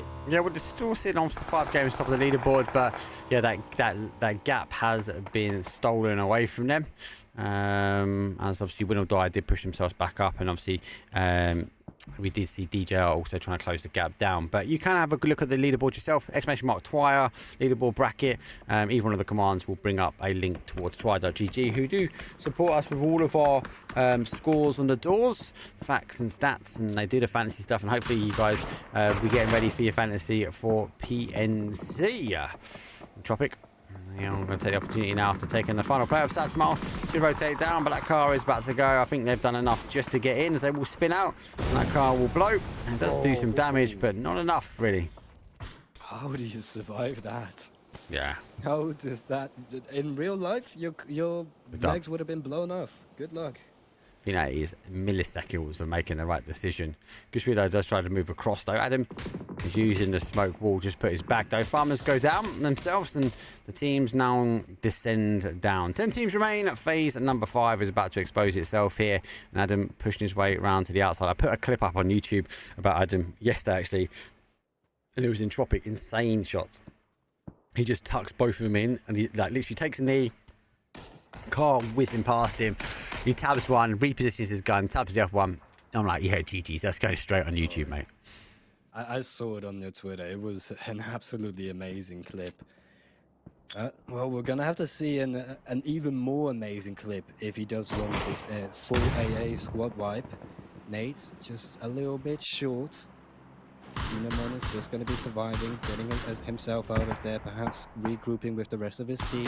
Having a look over at RA, having a little bit of a poke battle with the Wu. Nixie there. Just standing safely in the middle of the zone of in their little compound. So a big push now. If you look at the zone, I suppose after all we're going to be thinking about trying to leapfrog in front of our Team Canada team. I've got to get it right. And I think Adam's just going to play late in towards zone. Shimpo on the other hand though, he's focusing very much on that east hand side. Expect the car now as he gets in, he will come closer and tighten up. Team Canada though are dangerous even with a 2. Gotta be careful here, so I would expect after all to be slightly more aggressive in the context of maybe taking the zone. If they are both fighting for this west hand side, there is very limited positions that you can go for. Unless they go for a full disengage, and that might be the play. Knowing that they don't want to take the fight. Maybe they haven't got the information of where they are. Actually, no. He does turn back in M249. This should basically be free for AA now. There's no cover here for these last couple of Canadian players other than the one car that they can hide behind. They've just got to hit their shots in order to claw their way out of this. But no armor still left standing, and the nades are starting to rain in. The angles have been opened up. Ibaka raining down fire with that LMG, and yeah, there's nothing going in the way for these last Canadian players. They will be out as well in 8th place. Oh, heaven is the final zone. And look at this. RA had 2 up, 2-2 split, the 2 back, holding back the push though, but unable to hold the push though from Aces. They leave Mansion now, and the zone and the nades will force this one. YouTube, but doesn't quite go off in time. Able to get the knocks though. Aces, I didn't even know Gaxi though is etching the outside edge though. They do, as they have players looking over the top of it. There's no fooling them. They should be able to get the res. RA needs to get playing, but the inside action is all under here. Sosto confirmed with the Woo. High ego player. Diffix confirmed with the Woo. Confirmed to make the push though and defend. Sosto's go down lane up though. He's down for a 1. He's going to go play peekaboo round. Go save his boy though. So he's now going to go try and get the confirm. He needs to be cautious though, because in Tropic are massively split. Dixie though gives up his side of the compound as well, leaving it to all the other teams. As Exalt though, blue zone nade are in hand. This could be punishing if laid correctly. It doesn't quite go through the door, so it will spread, but I don't think it's spread far enough. That nade might be a bit more of a better play, as it does chunk some damage on this one, and looks like a nade back is going to be damaging itself, but he's going to get 1-2 down. And then Tropic are showing Exalt how to lob those blue zone nades and causing huge amounts of damage, and it's a double up on it as well. I mean, I like the way they use the nades. They could have definitely got a little bit more out of that. In the meantime, Entropic is actually eliminated. Wait a minute, they just got those kills, but they get eliminated in the meantime. And Ace's crew still left standing. 2 players on their feet, 2 players down. It's a bit of a mad. This is a bit of a mad one. I'm not gonna lie. Yeah, I'm going to apologise. After all, they find themselves a little bit of a blessing. They're going to be clear on their side. They get a knock on ADR, and they're playing the edge. And we are going to see a push round. Every other team is going to try and push for this. Quick kill confirmed. Wu trying to also cause some damage. Ace is looking good. They timed their push out nicely. They dealt with the 2 split from RA nicely as well. So they're down to a 1. And after all, again, on the adjacent side, dealt with Team Canada really, really well. And they find a blessing, really, when it comes down to zone. Yeah, after all, really needed that blessing in order to even have a chance at winning this game. I feel like if the zone would have gone a slight bit different, it could have gone very, very wrong for them, and we would have most likely seen a 100% guarantee win for Aces here. I am starting to raise a couple question marks. We could potentially see the zone start to pull a bit more towards after all, and if it does, then all of those teams that are over towards the compound are gonna have a huge problem. Yeah, Aces though, they've got 9 kills on the board as well. They are making it happen. After all, though, on the adjacent side, he's got to wait for this zone. They don't really have anything left to play. So you're going to use that car as a bit of cover. And Aces are the ones that obviously took the garage building away. They've got the visibility. I'm going to want to try and ensure. It's phase number 6. This is like pretty much Romanian style PUBG. This is what I'm used to. And I'm going to have to try and work the way. And Aces played this one really well. They've taken the time. They've taken the movement nicely. We've got, obviously, RA got a dip. We're going to have to try and hold out. And there'll be no illusion that they will know that he's there. Kino, though, is obviously trying to go get the stab for him, but Blue Star refusing to go down. They comes back. Does use the ridge nicely. Might even be able to get a confirm as he falls into it.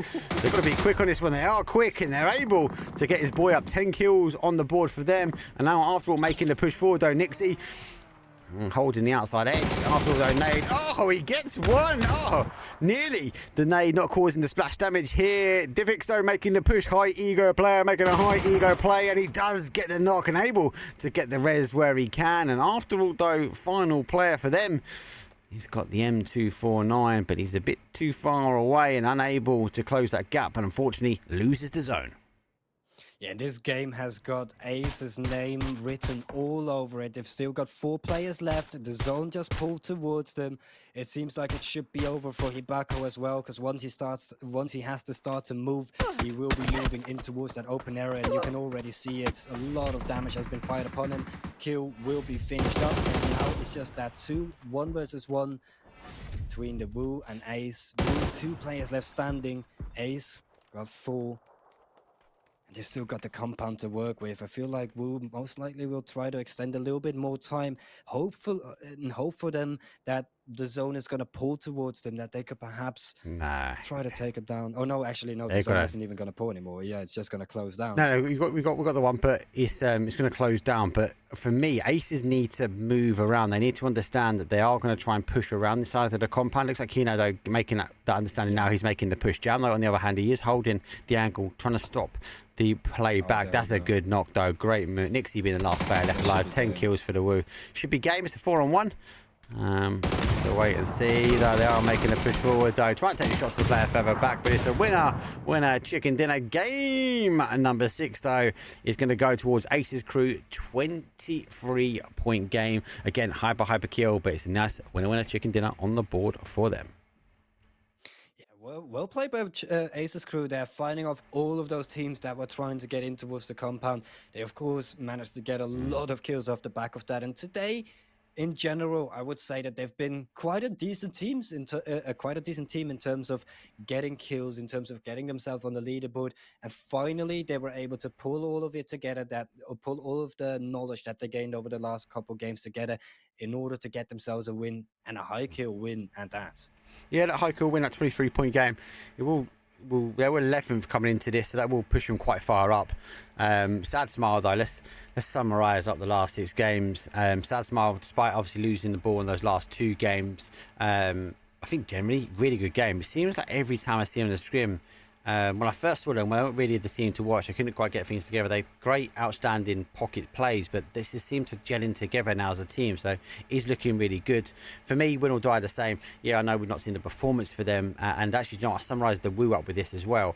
Wu obviously have had a higher standing than win or die, but and getting to the major comps, getting to the end scene, and win or die, kind of throwing the ball when it came down to the major comps. And obviously with us going into this final segment or the final quarters of this year, I feel like win or die is definitely one to watch. They didn't quite get it right today, but I feel like the mechanics for them are really, really good, and I think they're going to be a strong one, though, to watch coming to the end of the season. Exactly. I mean, they didn't quite show that too much today, other than in that first game. That first game just showed, like, it showed that sparkle that you've been seeing. That it showed that sparkle that you can see that they are a team to watch out for. They are a team that could potentially really break into a even higher echelon in the future or in the latter stages of the year. But today, kind of not necessarily had the best of days other than that first game, but still GG's to them. Yeah, it'll take every way. They are second in the leaderboard. So, yeah, despite not getting the chicken dinners as required, they are doing their bits. Anyway, let's quickly chat PNC. PNC obviously is coming up, though. September is around the corner, a couple more weeks to go. So I wouldn't be surprised to see more and more of the PNC teams, though, throwing it down when it comes down to scrims. Like what Team Canada's doing. Obviously, the announcement came out today. Diggs is unable to make it for them, so we won't be seeing them. But we'll see, obviously, Tosto coming in and being the coach for them. Now, good pick from the players. A bit sad that Diggs not making it, but obviously the reasons behind it, and the players obviously got to pick, and do you know what? Good pick from the team. So PNC, obviously, slight change. I've updated the bot already, so you'll see that now if you type !Canada. What have we got the rest of the week? So we haven't got anything on tomorrow, Thursday. I'll be back Friday.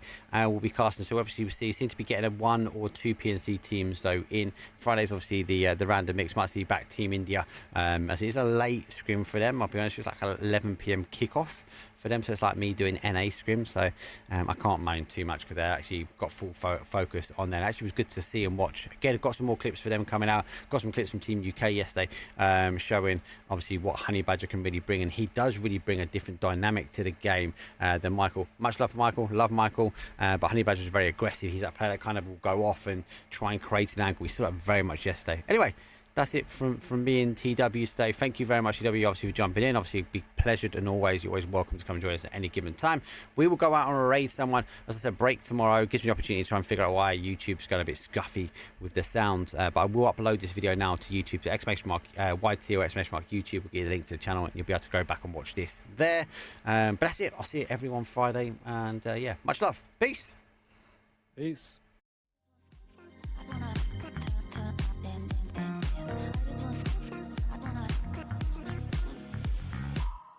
I just wanna clap, clap.